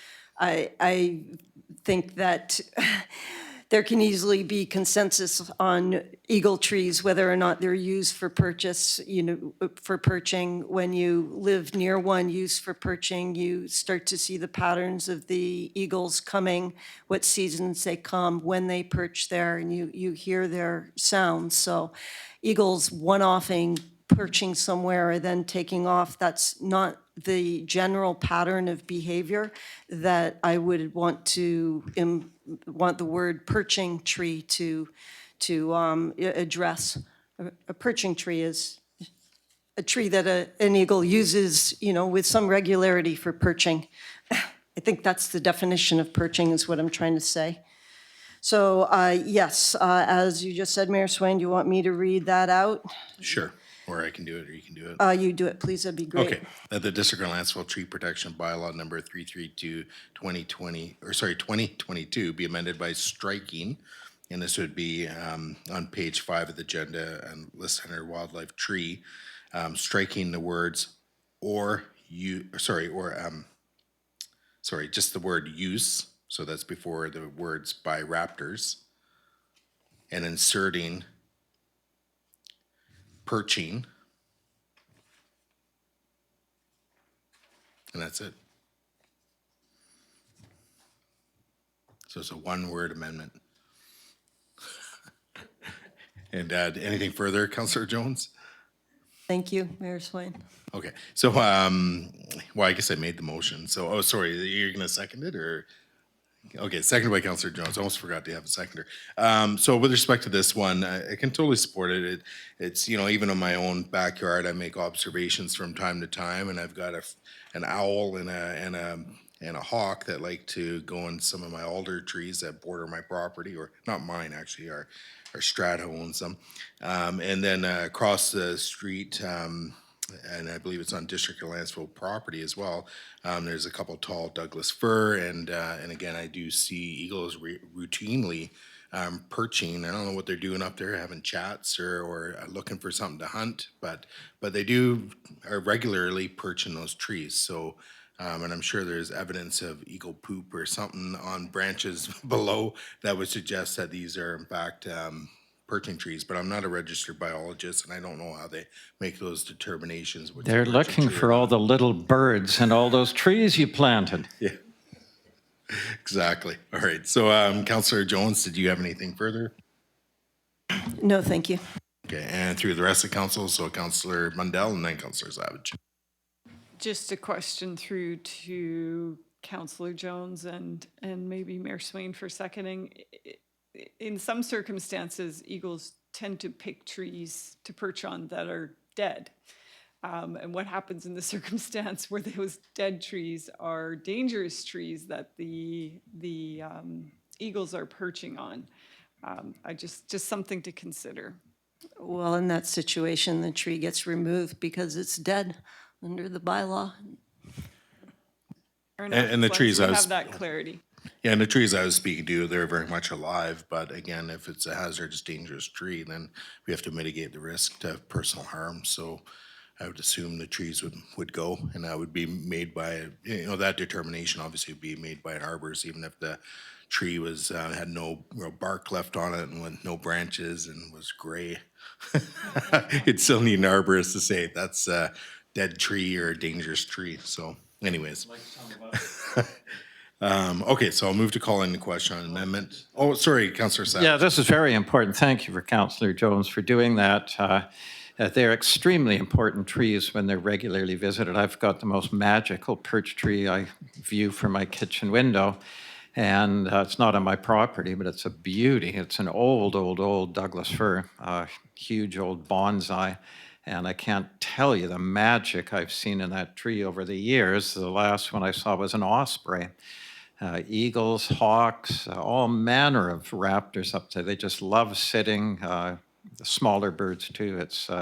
So to include that's very important, and biologists will tell you the importance of these trees, and the ones along our coast there as well are extremely important. They sit and wait to hunt there, fish, and etc. So thank you.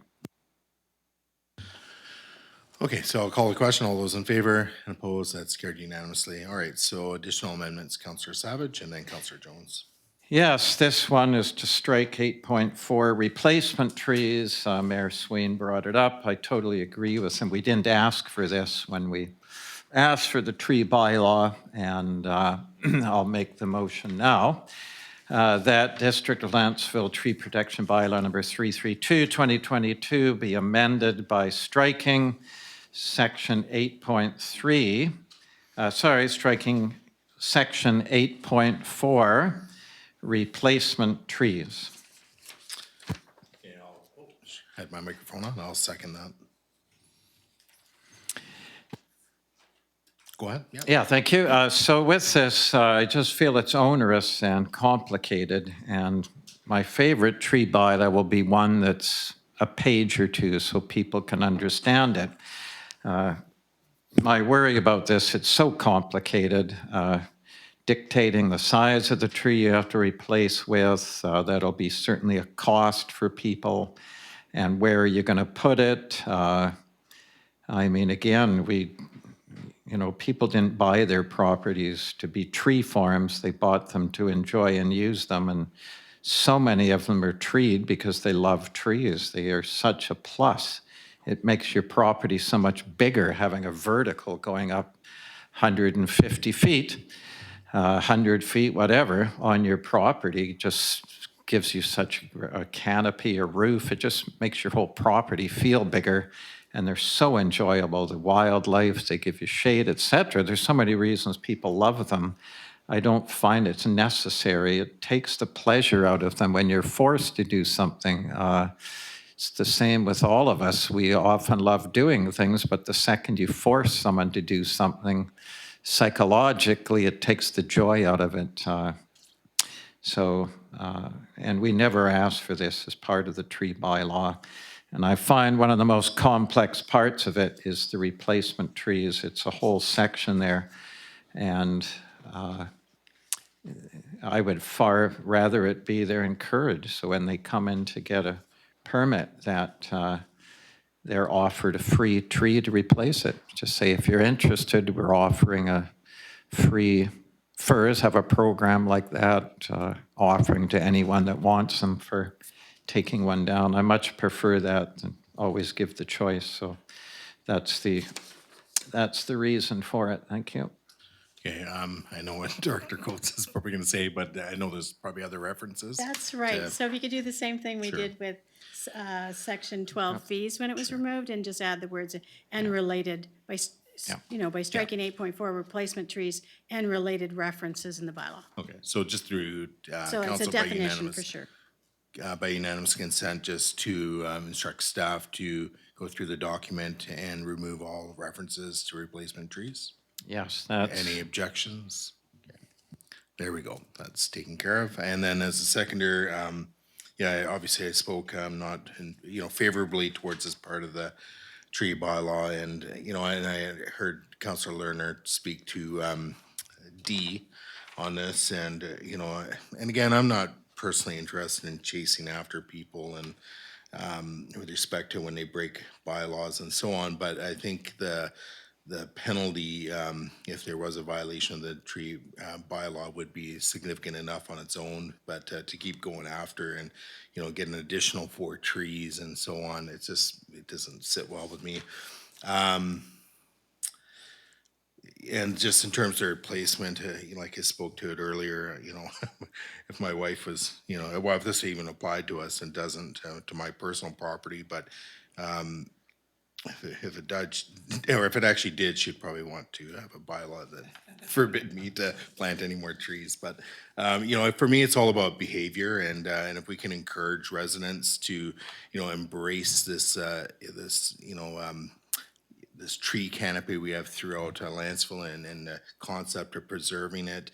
And I'd rather throw monies towards encouraging that behavior rather than we're being worried about how do we stick it to people when they break the bylaw, because it's a very expensive process, and we would get much more traction if we spent $10,000 on basically some kind of tree rebate program versus $10,000 on legal. It's just, I think a lot of people live in Lantzville because they love nature, they love the environment, and the feel of the community. You can do the Lantzville 360, which is basically stand almost anywhere in Lantzville, spin around, and you're gonna see trees in every direction, and you're gonna typically see a lot, unless you're in the middle of a clear cut, but which we have a couple of at the moment. But everywhere else in Lantzville, you're going to see an abundance of trees and tree canopy and so forth. And that's why people live here. They love it here because of the feel of the community and nature and environment and so on. I go on all day about it. So I'd rather do things that promote the behavior we desire to see and to have flourish for years to come. So, Councillor Lerner, go ahead. Yes, overall, I can support this amendment. I would agree that section 8.4A, B, and C are requiring people who are following the rules to replace trees. That, to me, doesn't make sense, and it wasn't originally requested in the bylaw. I'm still not entirely sure about losing 8.4D. And the reason for that is, as has been talked about before, we don't want to inherit clear-cut land as our parkland. We want to inherit treed land. And if someone does clear-cut it, 8.4D would require them to replace it.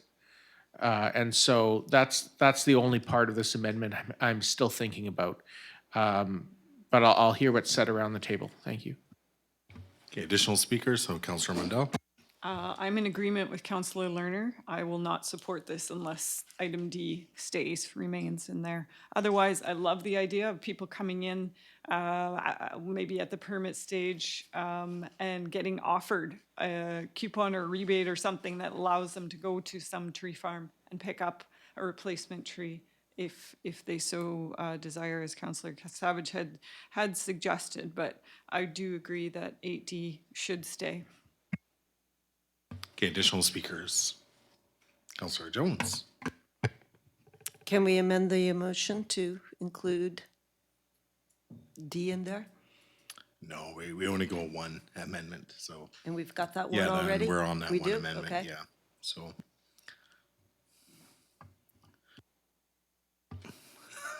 Unless there's anything further, I'll move to calling the question.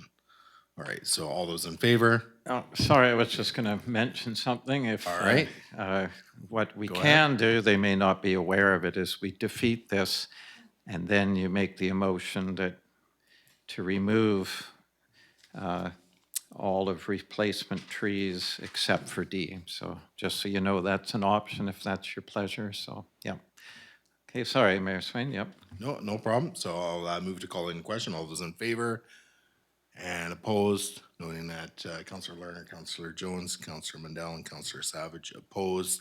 It fails. So now we're back to the tree bylaw as amended. Okay, Is there a further amendment? Yes, I'll make the amendment to the District of Lantzville Tree Protection Bylaw number 332, 2022 be amended by striking under 8.4 replacement trees, number A, B, C. And that's it. That's And do we have a seconder to that? Second by Councillor Lerner. Discussion, which I think we've already had a lot of, but is there anything further? Okay, hearing none, I'll call the question. All those in favor, opposed, that's carried unanimously. I've missed something. So the new motion deleted 8.4 A, B, and C, but That's not correct. D? Not D, so D remains. Okay, so then we would keep the definition of replacement tree and, Yeah, so then the replacement tree definition and whatever other wordings throughout the document would remain. Okay. Yeah. All right, additional amendments, Councillor Savage, or actually, hold on, Councillor Jones. I think I had, yeah. I have a few, but I'm going to go with a real quick and easy one right now because Well, we that'd be need nice. we need a mental break. Can I, okay, that the District of Lantzville Tree Protection Bylaw number 332, 2022 be amended by striking the words "or other professional" from items 7(1)B, C, and D, and replacing with the words "with," oh, sorry, we don't need to replace the word "with," well, it's, yes, that's going to work, just doing that. I'm sorry, could you repeat that? I can, that the District of Lantzville Tree Protection Bylaw number 332, 2022 be amended by striking the words "or other professional" from items 7.1B, C, and D. B and C, sorry, it's not in D. That's a different point. B and C, 7.1B So not and D. 7.1C. Okay. And, sorry, and it's only the words "or other professional"? Yes. Because it actually says "or other professional with a tree risk assessment qualification." Yes, but the problem I'm seeing with that is that person doesn't also have to be a certified arborist. So I would like both to be required. Was I misunderstanding the way it reads? It's looked So I to guess me really what it comes like down to is a certified arborist automatically have the No, it's qualification. an additional qualification, a tree risk assessment qualification. And as a resident pointed out in the earlier meeting, you can just go pay a couple $100 and get that. You don't have to be a certified arborist. So I would like this to read a certified arborist with Do we have a a- tree risk Do we have a assessment seconder to qualification. this? Second by Councillor Mandel. Is there anything further, Councillor Jones? No, thank you. And Councillor Mandel?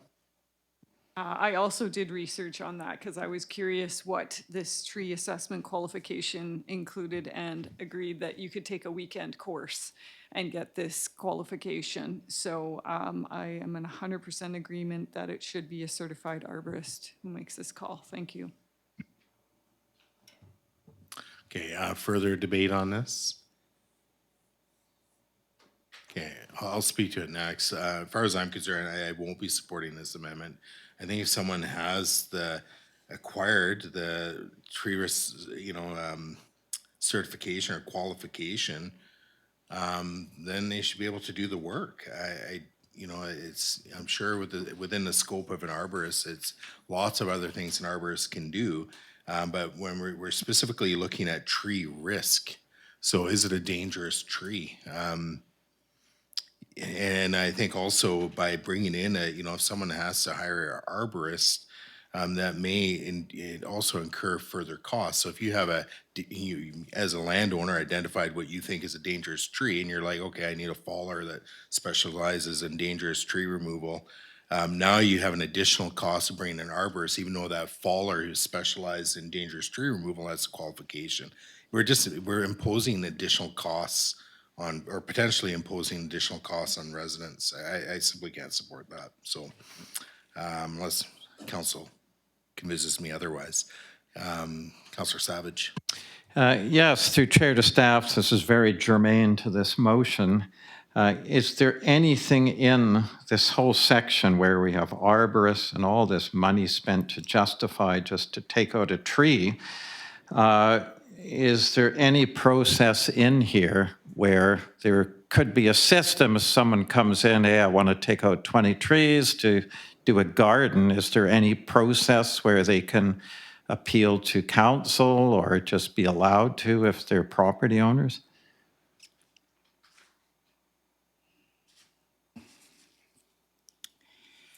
Your worship, through the council, that's why we had sort of the two qualifications, either certified arborist or a professional with the tree risk assessment qualifications, because we are talking about potentially diseased or dead or hazardous trees. And so certainly we wanted to make sure that someone with the qualifications was actually looking at the tree removal and ensuring that that is in fact the case.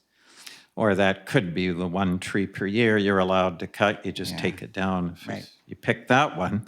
So there's nothing in there now that would allow to take out more trees. So my problem with this motion and this whole section is that I would rather people, it goes back to my original goal here, was important to know our stated goals, and that is to simply stop this clear cutting of development land. And I just find this so onerous, this whole section, that you'd have to bring in an arborist and spend good money on that, then come down and get permission and so on.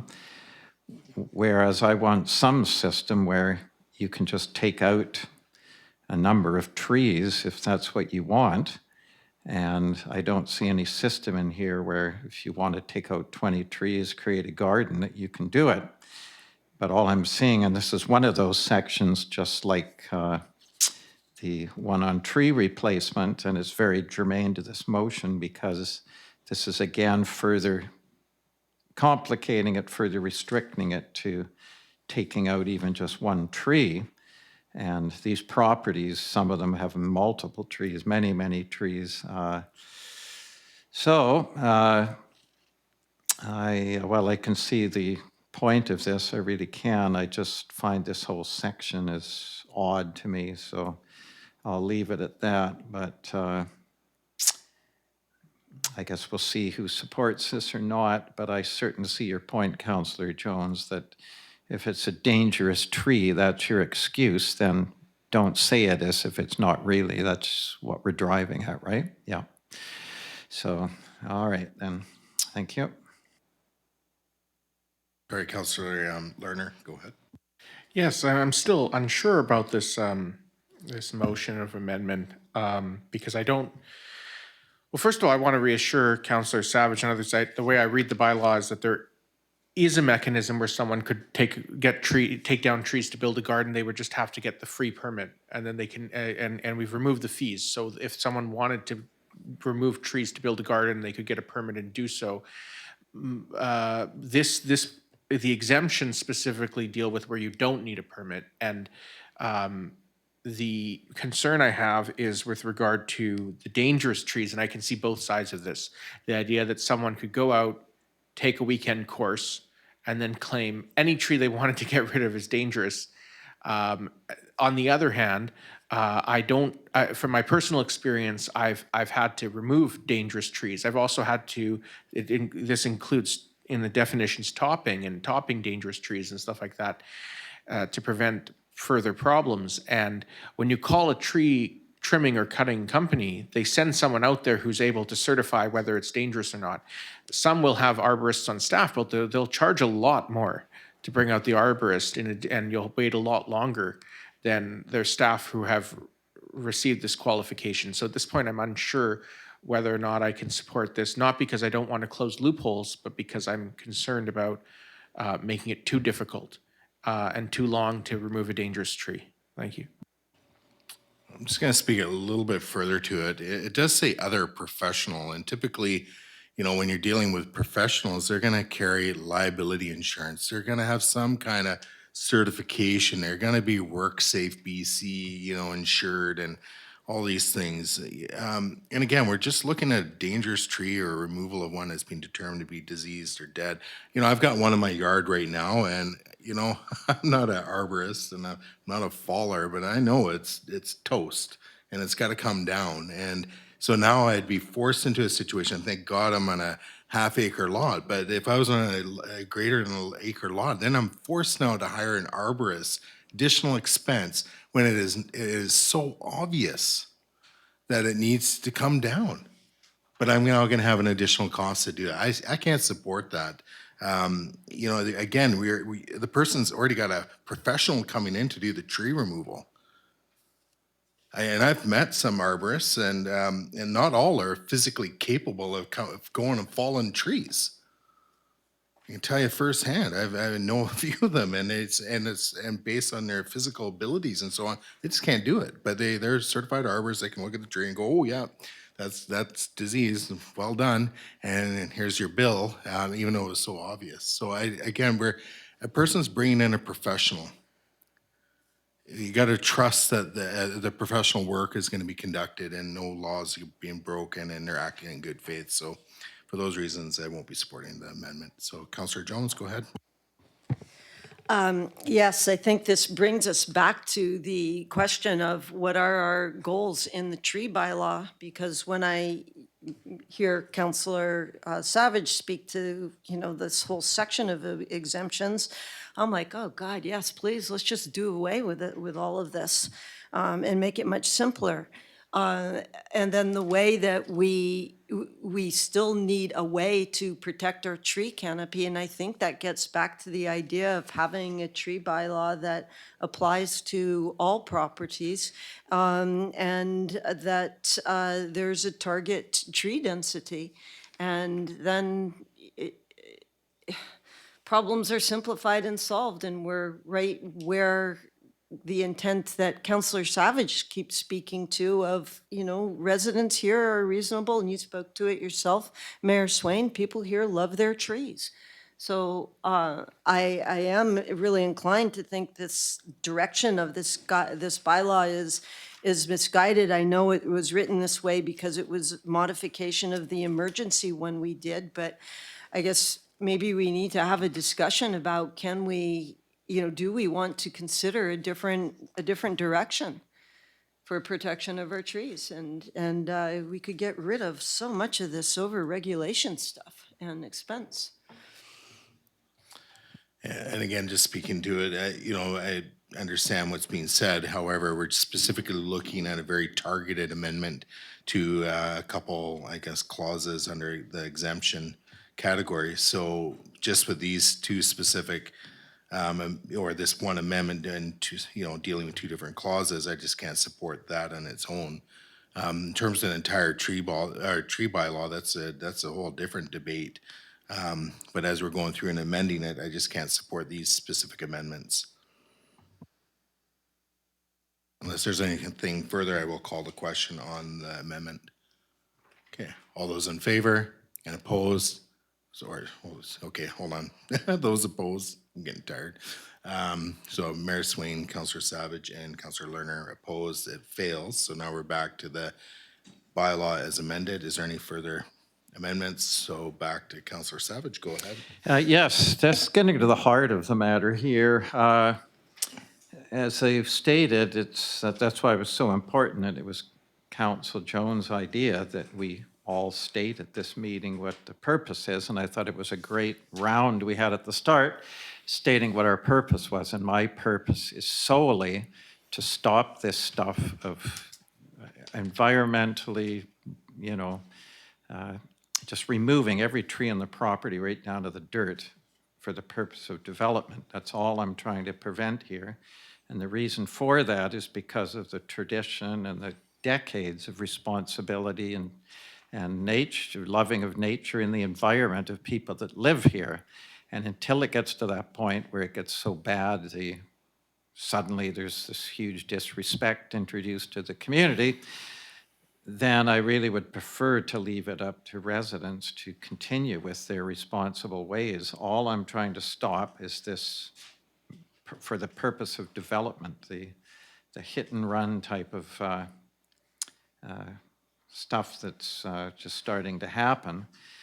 And so that's why I'm wondering if I just want it so that it's strict, so that a property owner that lives out of town that thinks, hey, I want to make some money off the logs and then develop and so on, is prevented from doing that. But all the landowners that live here and have invested in the community can have an easy way to come into the office and say, hey, look, I got 20 trees I want to take out. I would like some more sun in my backyard and grow a garden there and so on. How do I do it? And that's why I asked staff about this. I'd like to create that. And maybe the way to do it is anything more than, say, we might want it up to 3 trees a year. Anything more than that, you simply come in and you can do it with council approval. And I can't believe there's that many applications that would come flooding in to do that. But I just want an easy way that's cheap, no arborists, no enormous amount of, finding somewhere on this list that's an exemption. I just want these trees out. And are there any big ones in there might be the question, and so on. And then just allow them to do it easily, because we're not targeting, in my mind, current residents that have been so responsible all this time. And I'll bet you anything, if we had a tree planting campaign and made it fun, got a big discount at a nursery, we'd get way more trees planted than this tree bylaw from preventing people from cutting. I find that forcing causes resentment, encouraging causes teamwork and working together. That's my problem with it. So all I want is something strict to prevent the next out-of-town owner to, remove all the trees and then go for the development. I don't even want to target residents at this point, but it's fine. We need some way to do that, to capture the vacant properties and not to cause too much problems there. So that's the next thing I would like to do by amendment, but through chair to staff, can I get advice on how to do that from staff, where someone can walk in and just either have somewhere in here that they can appeal to council to cut as many trees down as they want, as long as we approve, or some way? Thank you.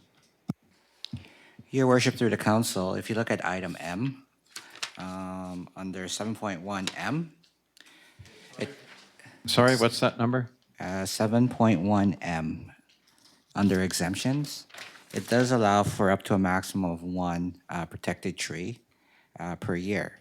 I mean, certainly council does have the ability, if it wishes, to amend that 1 to a higher number. Yeah, no, I saw that. I referred to that one. And we certainly could up that to 3 or whatever. But so where would it go if we wanted council to have the ability to approve those that wanted to cut, say, 20 trees on their property? Well, the way the bylaw is structured right now, it doesn't prohibit anyone from making that application. But how do they do it? I don't see it anywhere in here where you can do it for 20. Well, if you are above the exemption number, so if it's 1 or 5 or whatever, you're required to make an application. And so it's up to the applicant to submit an application with a plan showing exactly where they want to cut the trees or what trees are being removed on site. And then the district has the ability to approve that, or issue that permit. So you would have the ability for an out-of-town developer to come in and say, I want to take out 80 trees, and you could approve it on the spot? No, that's not what I said. I think I should caution council that I don't think you can distinguish between an out-of-town resident versus an in-town resident. Um, that's, you're basically discriminating between the two property owners. What I did say is that anyone has the ability to make an application to remove trees on their property under this bylaw. It doesn't prohibit folks from cutting. It says if you want to cut and you don't meet the exemption requirements, you make an application. And through that process, it's reviewed by the district and ultimately the permit is approved if it's deemed appropriate. I would want to close that loophole. I want it so it needs council approval, simple as that. So if that exists in here, this whole tree bylaw is pointless. That means a developer can come in and say, I want to clear cut my property, and you have the ability to give them that permit, is from what I'm hearing. So I don't Well, want let's that. just give staff a chance to respond. So Yeah, I'm not sure I'm understanding. I mean, the whole point of a permitting process is to issue a permit based on the jurisdiction involved. In this case, it would be the District of Lantzville issuing the permit. If a request for a permit comes in and it, for whatever reason, the district does not feel that it's appropriate to issue that permit, then we wouldn't issue that permit. Or we would work with the applicant to modify the permit to the point where it's appropriate to move forward with the removal of trees. Yes, but you need guidance as to what council believes is justified or not. And I don't see that in here. Could you point out where in the bylaw it gives you guidance for that? Or? So right now, we do have guidance, I would suggest. We certainly have our OCP policies, we have our DP guidelines, we have, discussions that's occurring around the table, and certainly staff does bear all these points in mind when considering the application. The way the bylaw is drafted right now, it gives the authority to the Director of Planning to issue that permit. Now, if council feels that that's not appropriate, certainly you can amend that so that every permit comes to council for approval, if that's council's wish. okay, so Councillor Lerner, go ahead. And then I myself. think I may have a solution to this because it is concerning. I don't think a permit for one tree needs to come before council, but if someone wants to come and apply to cut 100 trees, I would want that to come before council because it completely changes the character of our entire community. So I think, and maybe this will be the wrong wording, but that maybe we have to make an amendment to direct staff that the bylaw be amended in such a way that permits for more than 50 trees or more than 5% of the tree canopy or whatever amount we settle on has to come before council. And that way the day-to-day permit for cutting 2 trees or 3 trees can be dealt with by the planning department. But maybe if it reaches a certain threshold, a certain percentage of the property, it has to come before council. That's how maybe we can solve this. So that's just my thought. Yeah, okay, well, I'm still on this, if I may. I was trying to make an amendment here. I have a problem. The amendments we make have to be exact wording and so on. I don't know how to word that it's appropriate, so I asked staff, this is what I'm trying to achieve. So what I would do is propose an amendment that gives, that requires council approval for 5 or more trees being applied for requires council approval. And so that's my amendment. I don't know how to word it. That's why I know I've done this before on council where you just simply give direction to staff and they do the wording. And I prefer that method, and I don't know where it would go in here and so on. So back to staff, if I could get direction how to do that, and where it would go, or if it's just enough that we come to consensus on that. Thank you.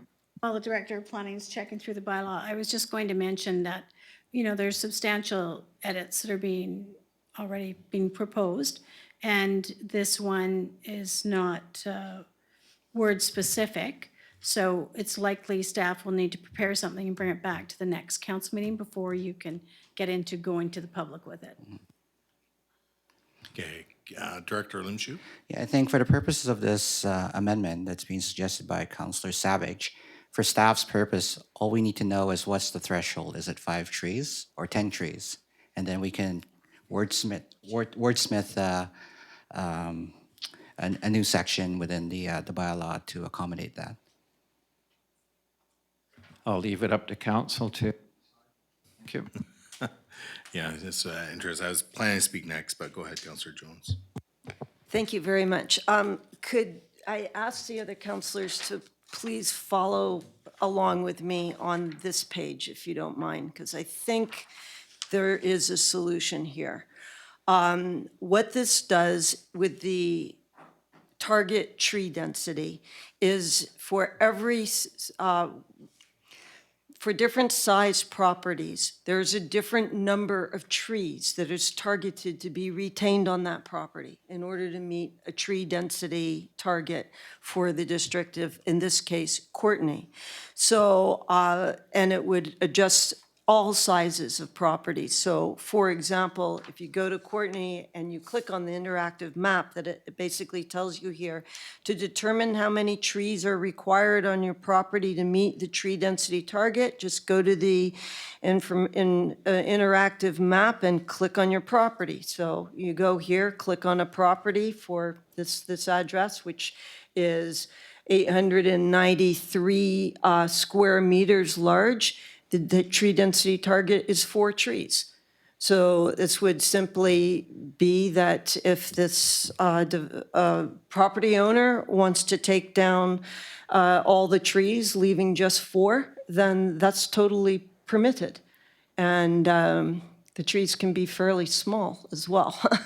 That could be put into the tree density, the size of the tree. So I'm wondering, Councillor Savage, if this doesn't solve the problem, you simply wouldn't be able to cut down all the trees. You'd have to look at the size of the property and go to what your tree density target is for that property, and that's the minimum that must remain. Okay, I was just gonna speak to this kind of topic. You know, as a real life breathing example, we can use the 2 applications that are up on Harwood, both 5-acre parcels. And it's been identified that, again, the 5% parkland dedication is happening. And so there's a 1/4-acre lot at the end of each parcel that will be retained. And as it stands now, I believe they will be retained with trees. There's nothing in place saying it has to be trees, but I think it's the whole lot, except for where the current dwellings are in those 2 5-acre parcels, they're heavily treed. So I'm hopeful that it'll remain treed, but for the remaining 4.75 acres, the property owner is free to cut down everything. Every stick, right, is on there.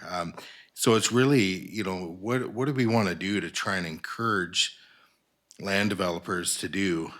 Do we want to try and promote some kind of retention of tree density and incentivize that and come up with a policy and potential bylaw that does that? Or are we going to try and continue to patch together this tree retention bylaw, which I, feel like is not hitting the mark? So, I like the whole idea of tree density, but are we going about it the right way? Are we trying to do it with this, this hammer of a tree bylaw, or are we trying, is there potentially another way to do it where we incentivize the landowner or developer to say, you know what? When I carve up the rest of that property, I'm gonna retain, maybe it's 4 trees per 1/3 of an acre lot or 1/4 acre lot, whatever it ends up being, or half a dozen, I don't know. But there's gotta be a much better or more practical solution here. I just don't think we're going, anyways, and maybe I'm just being pessimistic, but I just don't think this tree bylaw is gonna work in its current state. So I have Councillor Lerner and then Councillor Jones. Yes, thank you. I concur with Councillor Savage that this is a major loophole, and if someone's going to clear cut a property, and the council should have a say on the above a certain threshold, and so I think that we need to establish some direction to staff so that they can modify what we see before us, so that there is a threshold, and anything above that threshold would have to come to council.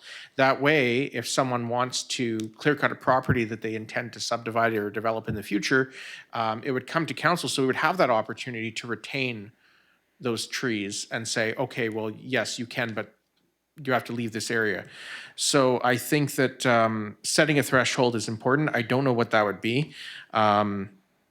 And I also concur with Mayor Swain that maybe this bylaw is not what we're looking for. I think the difficulty that I see is that we need to be able to send something to public input. And there could be two ways of doing that. One would be to amend this to a point where we're at least somewhat acceptable, and then it goes to the public for lots of input, and what comes back could look totally different in the end. Or we could abandon the bylaw as it's written, and instead go through a more organic consultation process where we're having open houses and town halls to hear from people of what it is that they want to see, and then start from scratch on that. Those are the two options I see before us, and I'm not sure which is the best process. Thank you. Councillor Jones, and then I'll speak again. I think this particular tree bylaw is missing the mark by too much. And there's nothing friendly feeling about it. And I don't really think it achieves our goals, which are, well, for me anyway, to maintain Lantzville's tree canopy. We don't need to reinvent the wheel. Courtney has section 9 in their tree bylaw describes their tree density target and how to do it for infill properties and development properties. I think it would be an excellent section to work off of, possibly working off the bylaw even further to that section, because it doesn't have all of these things that we've already struck in it, all of these exemptions and, fines and placement trees. They keep it very short and sweet. So I'm inclined to think we need to look at our goals, decide what our goals are, and proceed from there. If our goal is to regulate the community, to say what trees they can and can't cut, then this bylaw is done with that kind of intention. If our goal is to free up people to do what they want, so long as they maintain a tree canopy, and there are some ways around that if it isn't possible, then we need to look at a different type of bylaw. And I would suggest we start with Courtney's. Okay, so again, I was just going to speak to, and then we got Councillor Savage. Keep it somewhat short.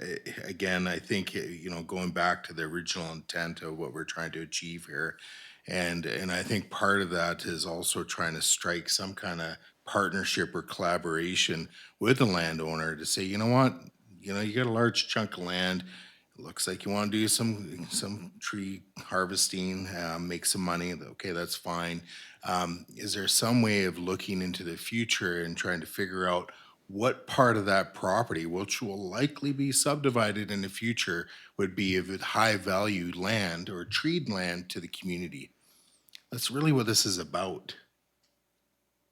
How can we get to that place where, if we got a 10-acre parcel, that we try and identify of that 10-acre parcel, the half acre that has the highest value land, like in terms of parkland, to try and retain the trees in that area.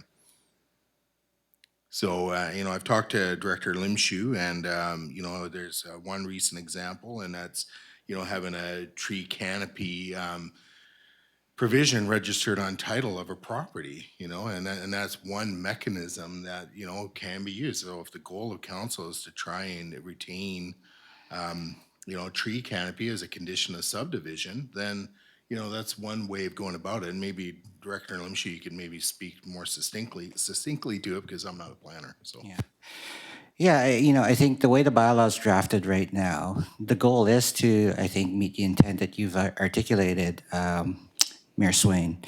Certainly, if someone wanted to own a large parcel and they had desires of either subdividing or rezoning it to subdivide in the future, this bylaw basically, I don't say, forces them to basically look at what makes sense in terms of tree protection on the site. And so through those processes, whether it be a rezoning or a subdivision, the requirement is that they will have to go through the process of obtaining a permit from the district prior to removing any trees. And through the process of obtaining that permit, depending on how many trees they removed, and the bylaw suggests if you're removing 5 or more, then you're required to provide us with a management plan. And it's through that exercise of determining the management plan that we then get into the discussion around, okay, what areas or what clumps of trees does it make sense to retain? And once there's agreement on that, then that's where, you know, the mechanism for protecting those trees via covenant comes into play, so that, you know, once when the properties do get subdivided, there's a covenant registered with a plan indicating exactly what trees are to be retained where, so that the future landowners are quite aware, because it is a covenant, it'll be registered on title.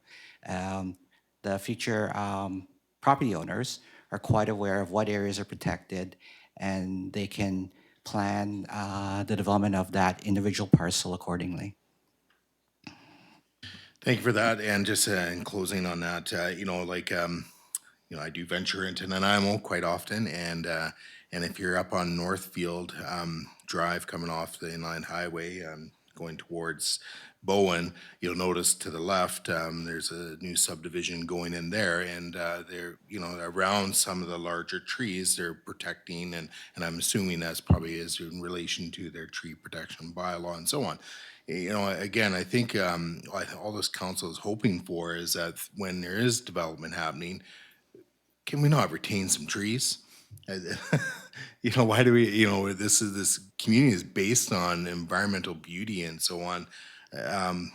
Why can't we do that? Even down on Sabrina, there's some retention of trees. Great. Can we save everything? No, I guess legally, it's 5% in terms of parkland according to the local government act. But wouldn't we want to try and foster and encourage land developers to try and retain more? And I think that's, at a minimum 5%. Beyond that, let's try and work together to figure it out and retain what we can. But anyways, that's my closing remarks. I'm not going to say anything else. Go ahead, Councillor Savage. Yeah, my first thing is Don Lidstone, the lawyer, has stated that you can apply certain bylaws by zone. So if one possibility is applying it to vacant properties, that could be allowed. I'm not stating that it would. That's all right, but let's find that out if that's our desire. And we look at the vacant homes being taxed. They've singled out a class of properties based on being vacant, the provincial government has. So I think there's precedent for applying a zone to properties. So if a property is vacant, then perhaps a different approach could apply, but maybe all this could be settled by picking a number, be it 3 trees, 5 trees, that any amount per year more than 5 trees on a property, but I don't want to lose the landmark tree one, needs, approval from council for a permit to do that, and it'll be up to us. And my whole point with the development property at time, once the plan has been done, is I foresee some of these developments using clustering and, be very profitable for the landowner to allow them to cluster and have a tight development in one section of the property. We desperate need seniors housing that lends itself to very small homes and a tight-knit little community on part of the property. In return for that big profit, we negotiate a good hunk of the land, creating it beautiful for the owners with trails through the forest and so on, right on their doorstep. And we're losing all that. In our lifetime, we won't see a proper forest again once you take it down to the dirt. That's what I'm trying to prevent, is the promotion of good development. And you can't deny this is happening, this latest thing about clear cutting to the ground and applying for development. It's a new behavior we haven't seen before in Lantzville. And this is what we're trying to prevent. And we were told by we got legal, and we've heard a lawyer state to us that the way to do that is through a tree bylaw. So that's what we're trying to achieve. So I don't know, I would throw this one out, I would just simplify it, and all I want is a way for all these property owners that leaving it at council's sole discretion for any reason, that it's a yes or a no. It would obviously based on fairness, and that it would be reasonable or not. The big difference between a vacant property owned by an out-of-town owner and an owner living on the land is that they're not going to, foul their own land. They live on it, right? They want the best for it. The properties around me that are looking for development maintained a beautiful forest on all 4 of them over the years. It's only when development comes in that this is where the clear cutting happens. So I don't think we need to lose hope with this. I just want a way that, because it has to be applied evenly to all properties, where these empty properties, there's some up in East Lantzville that are provide a tree buffer for all the homes, the big subdivision behind them. If you remove those, all the highway noise is going to come pouring in. So we want to make sure those trees aren't cut for that reason. And until we design the development, and then we know what to retain or not. And for those alone, that's affecting a whole subdivision up there. I want to make sure we have the ability that this gives us. But for the sake of residents, I want one easy way without all this dead tree arborist stuff coming in, a way that they can just apply for a permit to council. We want to take down 20 trees and we leave it up to council. Sounds reasonable, done. So thank you. Okay, so Councillor Lerner and then Councillor Jones. So I agree with the idea of my vision for what could take place for the rest of this evening would be for us to establish a threshold. Let's say anything, you can get your permit from the district for the first, let's say 10 trees. Anything beyond that has to come before council because it's changing the community's character.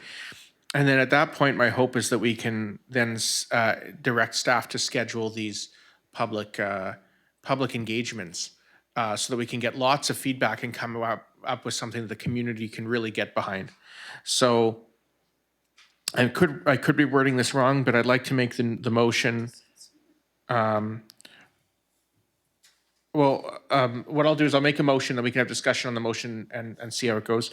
That council direct staff to modify District of Lantzville Tree Bylaw number 332/2022, or amend, maybe instead of modify is the right way, by inserting a threshold of 10 trees per year for regular permits, above which the application would come before council.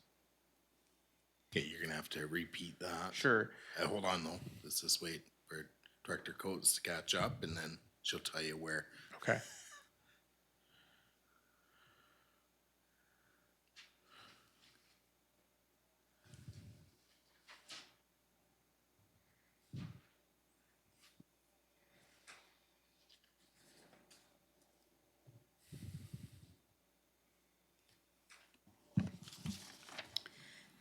That District of Lantzville Tree Protection and Management Bylaw number 332/2022 be amended. So permits for the first 10 trees in a year on a property is processed through the regular permit process, and any subsequent trees that year has to go to council for approval. Yes, thank you. Do we have a seconder to that? Seconded by Councillor Savage. Councillor Lerner, anything further? No, nothing further. I'm hoping to hear from everyone else on how they feel on this, and we can go from there on how we want to proceed. Counselor Savage. Thank you. I would make it 5 trees because these empty properties up in East Lantzville, just for one example, or other empty properties that are slated for development, that's a lot of trees, 10 trees, and they can pick the 10 biggest, nicest trees to come down. So I would have it 5, and then I would also like to explore this only applying to occupied properties. And in the meantime, if staff can find out if you can zone it that way so that you can segregate out vacant properties from that, I would prefer that because I would like vacant properties not to be able to take down any trees until it comes development time. And so those are my comments on it, but I would support anything above 5 then, but 10 is just too many. You can get some beautiful old big trees from that. Just through to staff, I don't know if staff's prepared to offer any kind of guidance or opinion on vacant versus non-vacant land and regulation of trees. I think the concern is whether or not that particular provision would be discriminating against particular property owners. I mean, certainly it's something that we can explore with our municipal solicitor, but just as a potential flag, I'd be concerned about. Yeah, it. sorry, as a point of privilege, could you speak into the mic a little louder, please? Thank you. Thank you.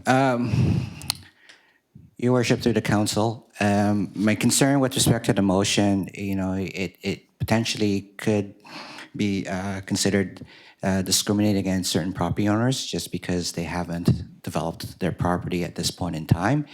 They pay taxes just like everyone else, and they may actually may have owned the property for decades. They just simply chose not to develop it at this point in time. Having said that, I think staff could certainly explore that with our municipal solicitor to make sure that we're not offside with respect to the provisions outlined in the bylaw.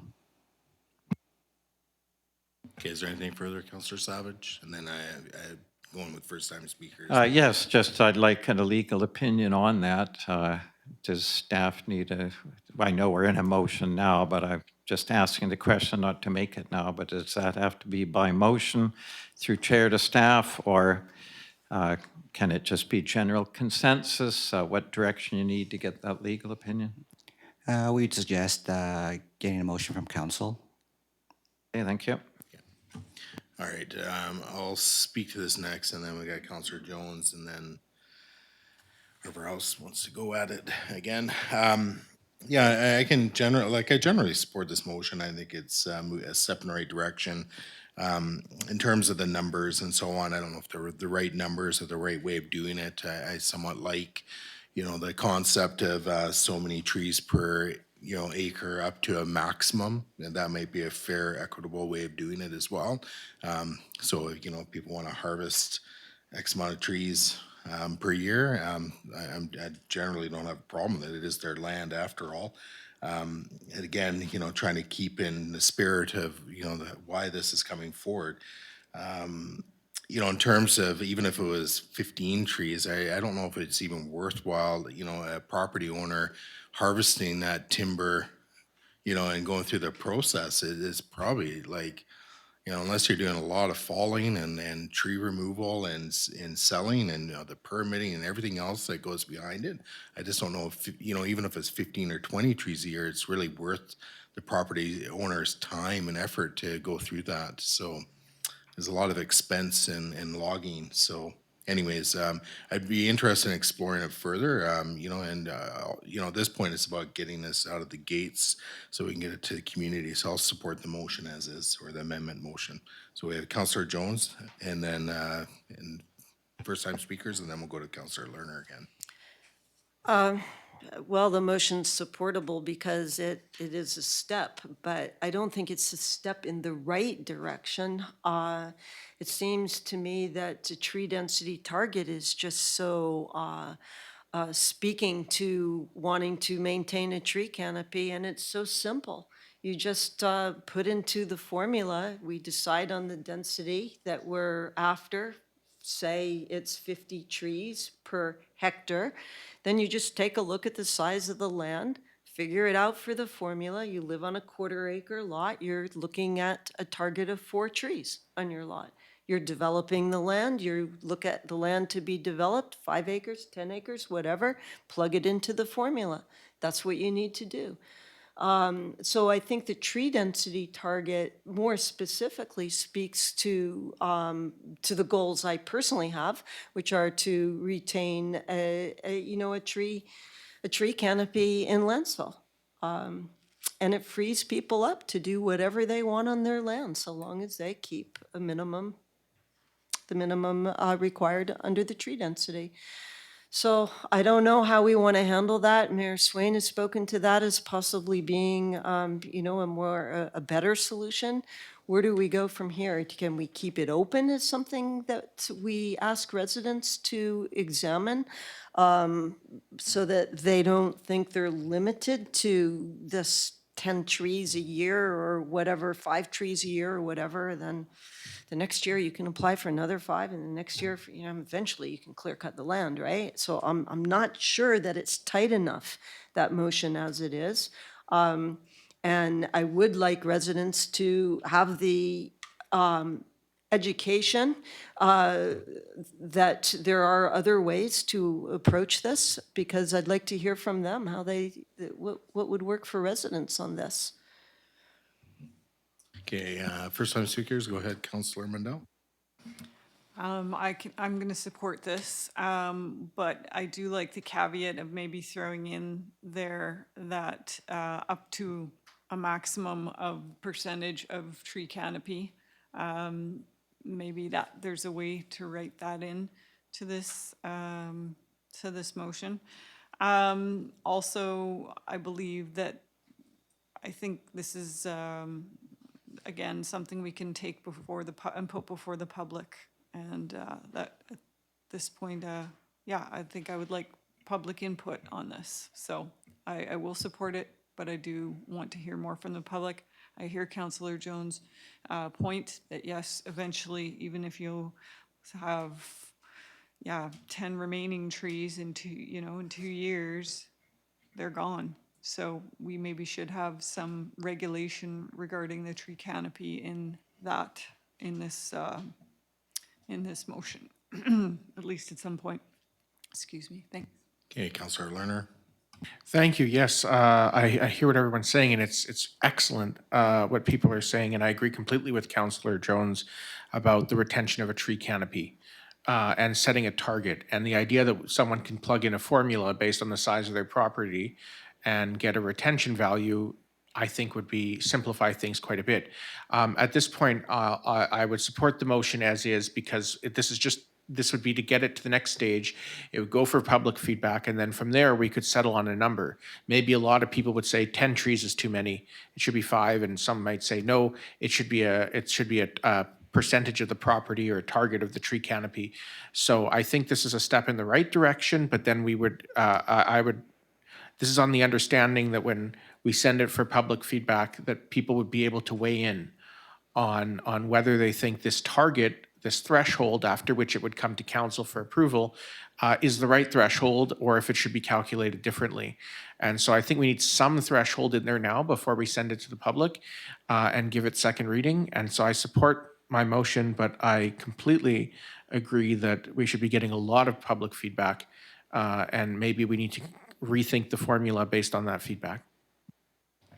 And I was just gonna add again, not to be too repetitive, ultimately, right now as it stands, this bylaw is gonna affect about 20% of property owners, right? So that's really the number of affected property owners in Lantzville, so.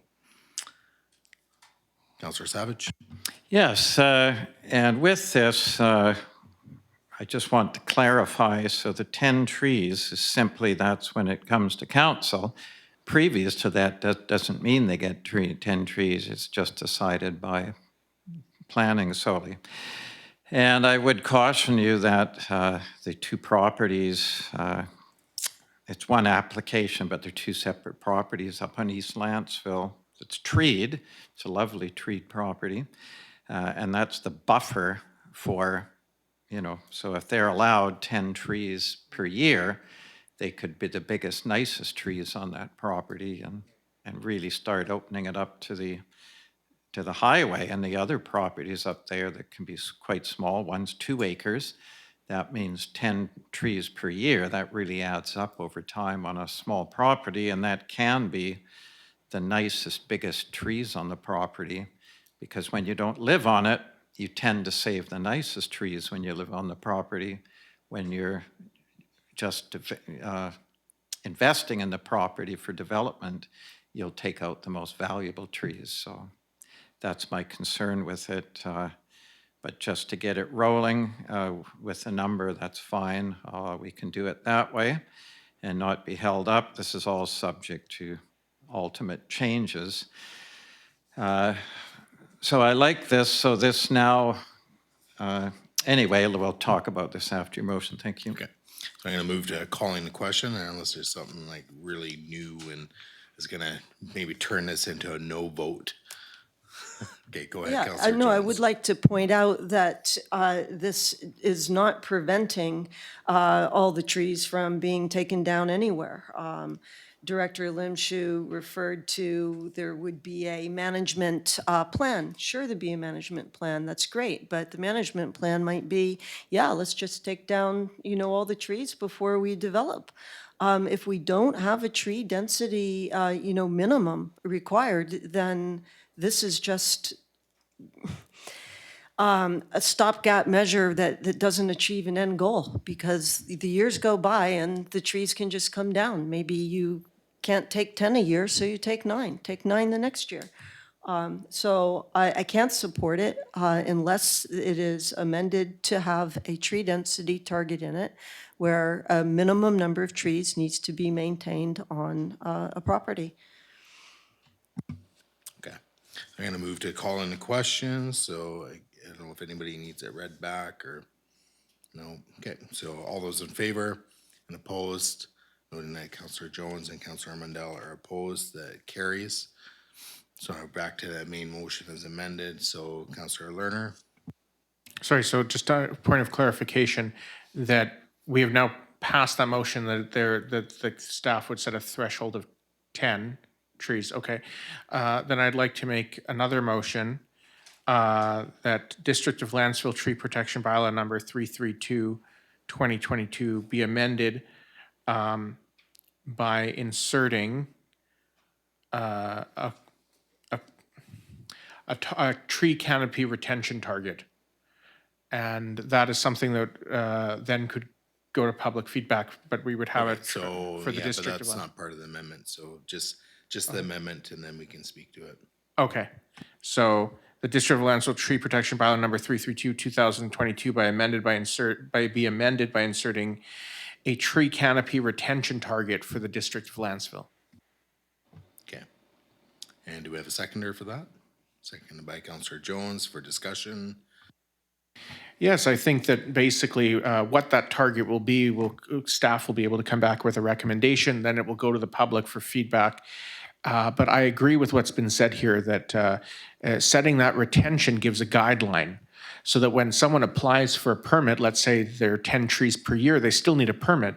They apply for a permit. If it doesn't meet that retention guideline, then it gives the planning department an outline for why that permit may or may not be approved. The same way, if they want to apply for their more than 10 trees and it comes to council, if it's a small property and it doesn't meet that retention guideline, then it would be denied. So I think having that retention guideline in there is key. Thank you. Okay, to the seconder. Thank you, Councillor Lerner. I hope this is supportable. My only comment would be, I'm not sure we want to go with the word tree retention density target. Tree canopy. it's always nice to keep language similar between communities when you can. So we're not, introducing new terminology into the general discussion about trees and tree bylaws. So tree density target is the most common word. And what that does allow that your phrase might not allow is it allows for the tree density to be maintained by planting trees as well. So that can be a way around, well, these ones need to come down for the development, but we can add ones here and achieve the tree density target that way. So that would be my only comment on that. I don't know if you want to address that in your wording or not. So what was the exact wording? Just, Sorry, I'm fine by unanimous consent, if that's the will of the chair, to just use the wording provided of a tree density target. Sorry, we're striking canopy retention. Yes, and it would just having be tree density. tree density target. If that's the standard language, I'm fine with. so again, through to council by unanimous consent, any objections? Okay, no objections. We'll And vote. sorry, could you just repeat what you're doing here, please? Yes, I believe, and please correct me, Director Coates, if I'm wrong, the motion would be the District of Lantzville Tree Protection Bylaw number 332, 2022 be amended by inserting a tree density target. And in what section? It will end up going in a couple of sections. It would be inserted in a couple places. And that's, so you're talking about a mandatory amount of trees for, Well, it'd be a density target, so that would give guidance to the planning department and to council as what the target would be. to all private properties? If I understand correctly, it would be to all properties for which this than 1 bylaw acre. applies, which would be the acre or over. So that's a motion you're making, yeah. So I'd like to speak to it then, please. Okay, well, we just got it moved and seconded, and are you finished? Oh, sorry, I thought we were just Thank ready you. to vote on it, sorry. Yeah, no, thank you. That's good. I think Councillor Lerner and Director Coates have confirmed that this would only apply to the properties as is in the tree bylaw right now, which is 1 acre or more. And this is another topic that I very much would like the public input on because my personal feeling is that it should apply to all sizes of properties, so that if you're on a 1/4 of an acre, you still have an obligation to the community to to reach your tree density target of 4 trees or something like that, depending on what it's set. So, yes, as it is, it only applies to 1 acre or more, but I think that is something that the public should be encouraged to weigh in on. Okay, Councillor Savage, go ahead. Yes, thank you. I'm just delighted that we're having this different basic philosophies. I find it great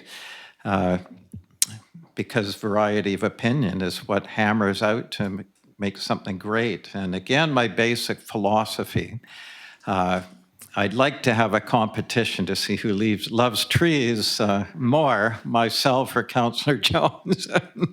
We're just taking different approaches, that's all. I absolutely love nature. I've been a nature lover since I was a child. I grew up on a street with ravines on both sides, with so much forest. It was a dead-end street. I've lived in forests all my life, basically, and close to them.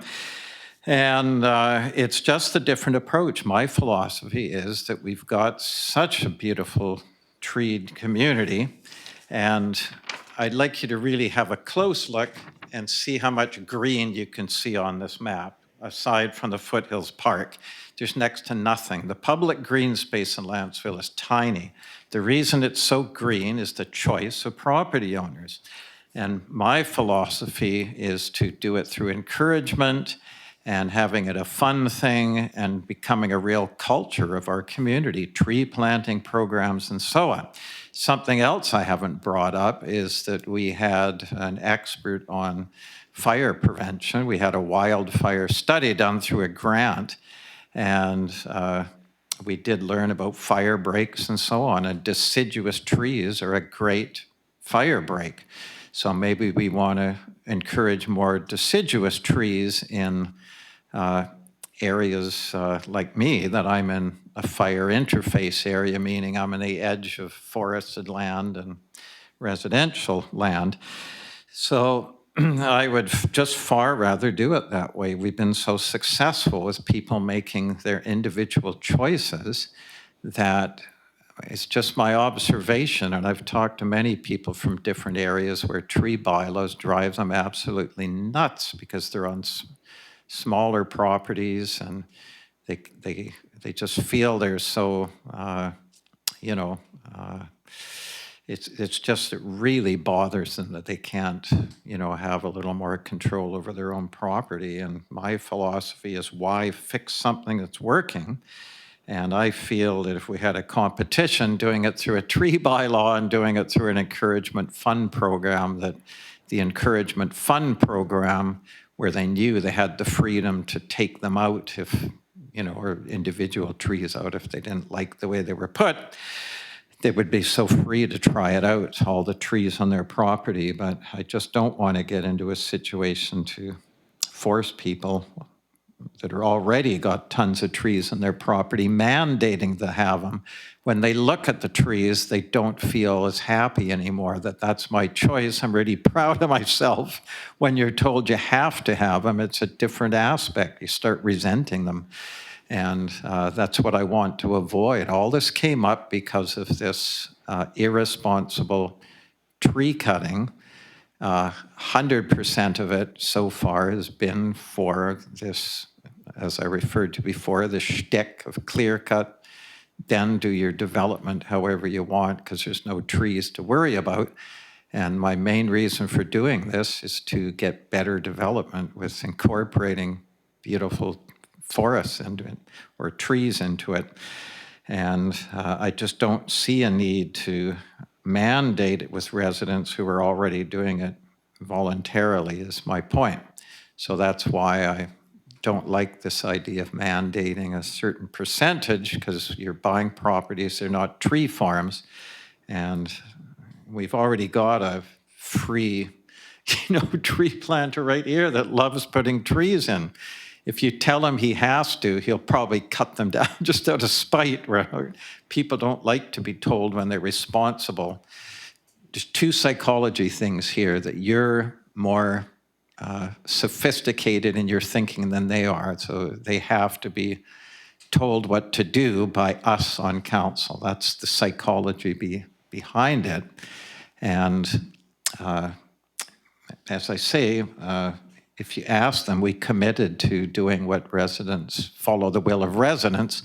And if you knock on their doors, they'll say, no, we want the responsibility to put the trees where we want. So that's the other part of this that needs to be talked about. So I would rather carry on with doing it voluntarily. And believe me, I want, what you want, the same, I really do. But all I'm trying to target is this nonsense that's going on now. So I would rather not have this in being mandated. Now we're back to mandating, and this kind of counteracts the one where they can come in with a plan as long as it's approved by council. And they might already be at the limit of this canopy, and some of this canopy limit might be right close to their house that's becoming problematic for their concerns about safety and so on. So I would like to see, if you are going to do this, I would like to see it so that council can approve of a permit that reduces it below this, because there might be a good reason. So that's my input. Thank you. Yeah, so I was gonna speak to it next, and then we got Councillor Lerner. So I do like the idea of density as being as a way of having some objective measure in terms of when staff looks at these permits to justify or whether something's accepted or not. I think it may provide a useful tool, but I'm sure we'll learn from the planning department when time comes if whether or not that could be a useful application to help kind of in that decision-making process. In terms of digging holes, yeah, I'm pretty good digging holes for trees, so, but I'm not gonna be running around Lanceville planting trees, anytime soon, and, you know, it's really comes down to, with a lot of this stuff, it's about choice and behavior and stuff, and like I spoke earlier about, you know, I know I've got a tree that's gotta come down, it's on its way out, and but I don't need to hire an arborist to tell me that. And I'm probably representative of a lot of people in Lanceville. I'm gonna trust the faller who's certified and insured to confirm my observation. That's why I'm making the phone call in the first place to take it down. So I think the danger of any bylaw is if it starts becoming too prescriptive, too onerous, it's not going to be received well at all. You know, again, we have to always keep going back to that place. What is the intent? And of this bylaw, and now it's going, well, maybe we should apply the perhaps as density, tree density to all lots in Lanceville. Well, I'd say if we go in that direction, we're going to lose a lot of people in supporting this bylaw. I think we have to be very practical in this, and again, the end goal is to try and encourage land developers to work with the community and trying to retain as much tree canopy as possible. And again, a living, breathing example of that is up on Harwood Road, and with those 2 5-acre parcels. I couldn't give you a better example. And it would be great when they go to actually subdivide and develop the land, that as many trees are retained as possible. But that's yet to be determined. And you know, in my opinion, I think treed lots, just like the example using Colette is, you know, where you're retaining some trees as part of the subdivision, is far more appealing than one that's just completely bare. But that's just my opinion. But I do believe a lot of people in Lanceville will probably share that opinion, simply because you know, a lot of people are drawn to this town for its natural beauty, and again, I call it the Lanceville 360. Spin around anywhere in Lanceville, and you're going to see a lot of natural environment. It's one of the things that makes this community great. Councillor Lerner, go ahead. Thank you. Yes. Well, I'd like to agree with everything that I've heard, and I'm going to from everyone, and I'm going to put that on 3 topics. The first is public feedback and public input, and it's Councillor Savage is absolutely correct. We're not the experts. The community is the experts on what they want, and one of the reasons I'm putting forward this motion of the tree density target is because if one is we're going to hopefully be going to public input and public feedback. And right now there's no target in there for them to give feedback on. And maybe they'll say, no, we don't want any target, or we love having a target, but right now there's nothing in there for them to discuss. So putting that in there, I think, is encouraging us to get that feedback and to listen to the community. The second thing is that I purposely use the word target. It's not, this is not prescriptive of exactly what has to happen, but as Mayor Swain mentioned, the idea of guidance for the planning department when they get an application to be able to look and see, does this match the target? And the way it's worded with there being a target, it doesn't say that it's mandatory. Then of course we can hash that out in future iterations of the bylaw, but it gives the idea that people could still be approved an application if it was reasonable. It could still come to council, and council could grant an exemption, but it would just have a target so that there's some form of guidance for the planning department on what the community wants to see. And it's the community's bylaw, they would set that target through council by giving us feedback. And then that is how the community's input would go to the planning department and go to staff. And finally, the idea of the entire community, the way it's written right now, it would still be for lots of an acre, over an acre. And so if this amendment passes, it would still be lots over an acre. And I'm sure we'll hear from a lot of people how they feel, whether it should be larger parcels or smaller parcels, or the entire community or none of the community.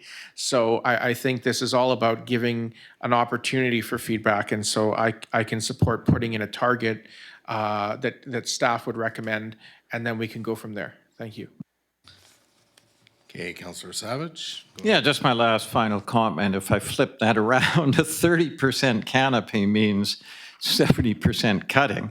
And this applies to these vacant properties. This is the problem. It gives guidance. So when planning's looking at what they're doing, or they can point to this and say, all right, go ahead and cut 70%. And the problem with that is that that's flipping the reverse. So yes, there might be 30% left, but that might be all the best trees, the nicest trees in the highway buffer gone. So that's why I'm saying I'm still looking at this formula where these vacant lots, when they do develop, go back to what I said, they're getting all the infrastructure we built, et cetera. It's hardly a lot to ask for them to be environmentally responsible. And when it comes time for them to develop, which is their goal, that's why they're, investment properties, then they will be cutting down a good number of trees to make clear for the development, but there'll be trees organized in a way that makes for a beautiful development. You can't just do it arbitrarily, have 70% gone, then find out when you create your development, isn't it too bad this river of trees wasn't left, or this corridor wasn't, left. So that's the problem. And anyway, I gave my philosophy before, so I unfortunately won't be supporting this. While I certainly support the idea of a target, I just don't want to mandate it. Thank you. Okay, Counselor Lerner? Yes, thank you, and I appreciate that. That's a very good point. I would point out that they would still need to apply to council if it was more than 10 trees under the way it's currently worded, and that there would still be the opportunity through the development permit process and the applications and the subdivision process to perhaps covenant more coverage. So I'll continue to support the motion, and probably that's all I'll say on this particular amendment. Thank you. Okay, I'm not going to say anything further, so I'm just going to move to call in question. All those in favor and opposed, noting Counselor Savage is opposed, it carries. All right, so is there anything further, or can we close the debate on this? Point of clarification, if we close the debate, we would be voting on second reading, right? Is that correct? Because that's the motion on the floor? And then at that point, I think you would want to have the bylaw in front of you when you give it Right. second reading, because there's some changes that staff have been asked to make that are not specifically worded. So I think you would be better to wait until we bring that back, and then you can consider second reading. okay, yeah, thank you. That was my question. Thank you. Okay, no problem. Counselor Jones? I promise you, this one really is quick and easy. I promise. Point of privilege. Yes. I'm not feeling well. I'm going to go home. Okay. So just noting Counselor Mandel's leaving the meeting, 9:09. Hopefully you feel better. Oh, I've got to go to that. I'm going to need your help, Director Coates, on how to do this. All I would ask is that point 5, called purpose, be moved up before definitions, so that when people look at the bylaw, they read the purpose before they start getting into the weeds. So I think just Just amend just a the, relocation. yeah, just amend the bylaw The District of Lantzville by Tree moving Protection, 5. by moving, okay, yeah, there we go. That direction, that District of Lantzville Tree Protection Bylaw number 332, 2022 be amended by moving section 5, purpose, to after section 2, repeal.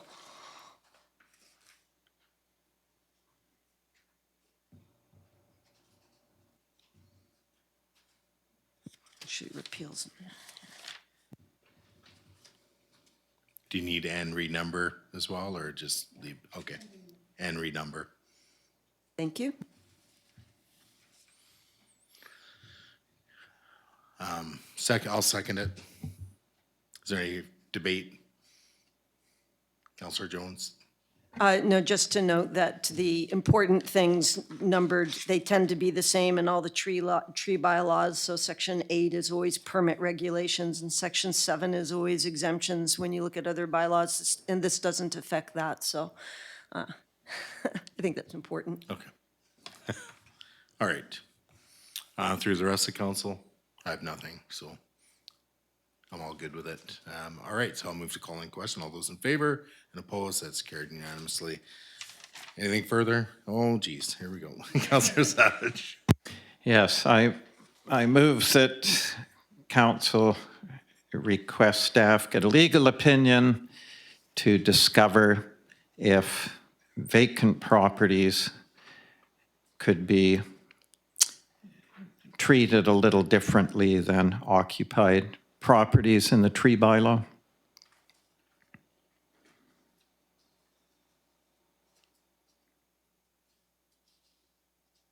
And through the staff, is that enough direction to seek a legal opinion? Okay. In other words, we Be can, regulated, you mean, rather than treated differently? Be would just say regulated? yes, regulated slightly differently.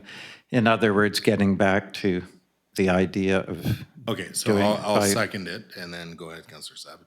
yeah, just to get back to that idea of doing things by a zone where a vacant property zone might be a little bit different than occupied property. Any further discussion? Councillor Jones, go ahead. Yes, I just, can you clarify what vacant is? You mean like no houses, nothing there? You don't mean a house that doesn't have anyone living in it, right? That's right. Yeah, okay, thank you. More importantly, as long as staff understands the direction, yes, okay.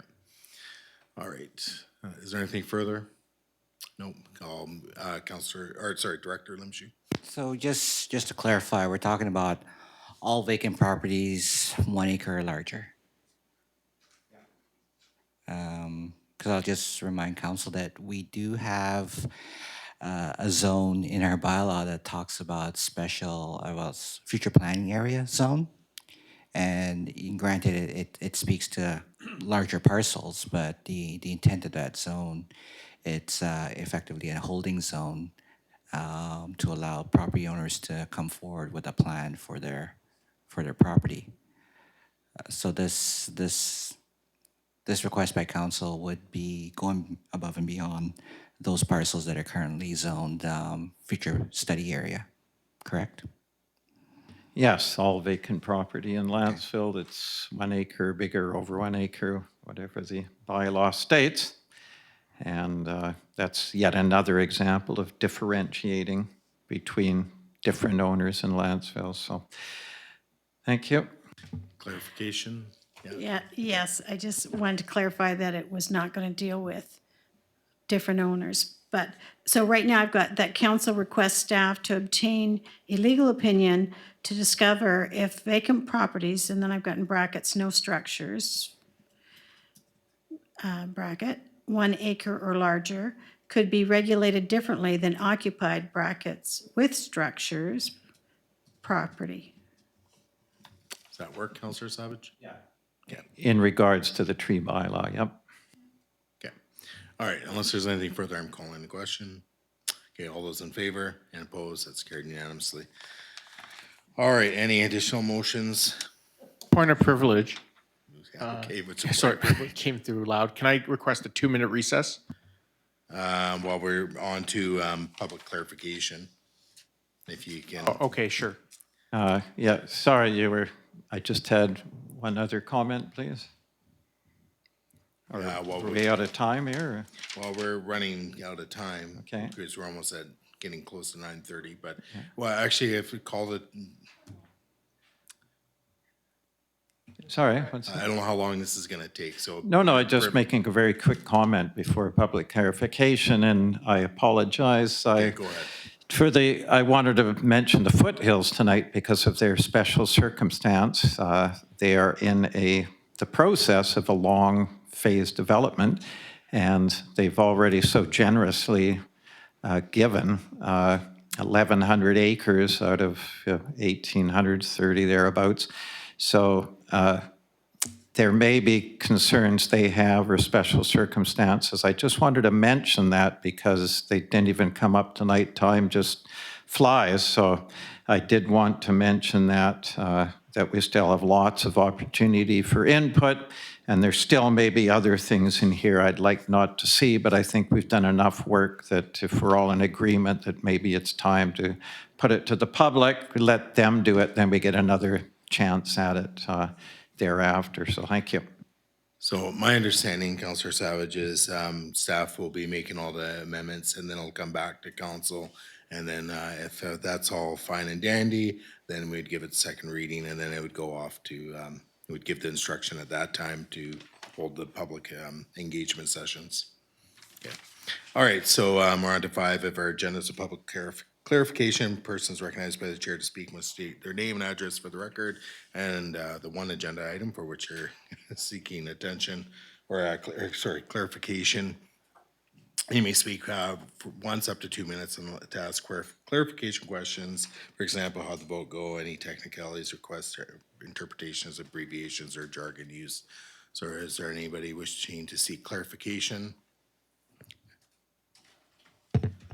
Just Dave Scott, 6898 Harwood Drive. Just a point of clarification is, how is this going to, this bylaw, how will it fit in with the Fire Smart and the policies the district has and the development permit area the district has? Because you're talking about not removing trees, but Fire Smart says to remove trees.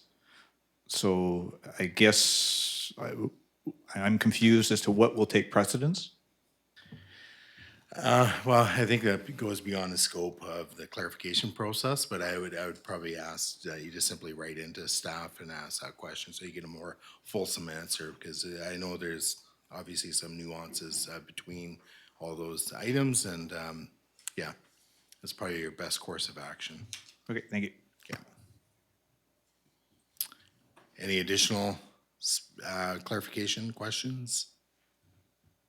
Okay, hearing none, we'll move on. So we've made it through our agenda, so I declare the meeting adjourned, and then we're going to pick up our recessed meeting once the room is vacated.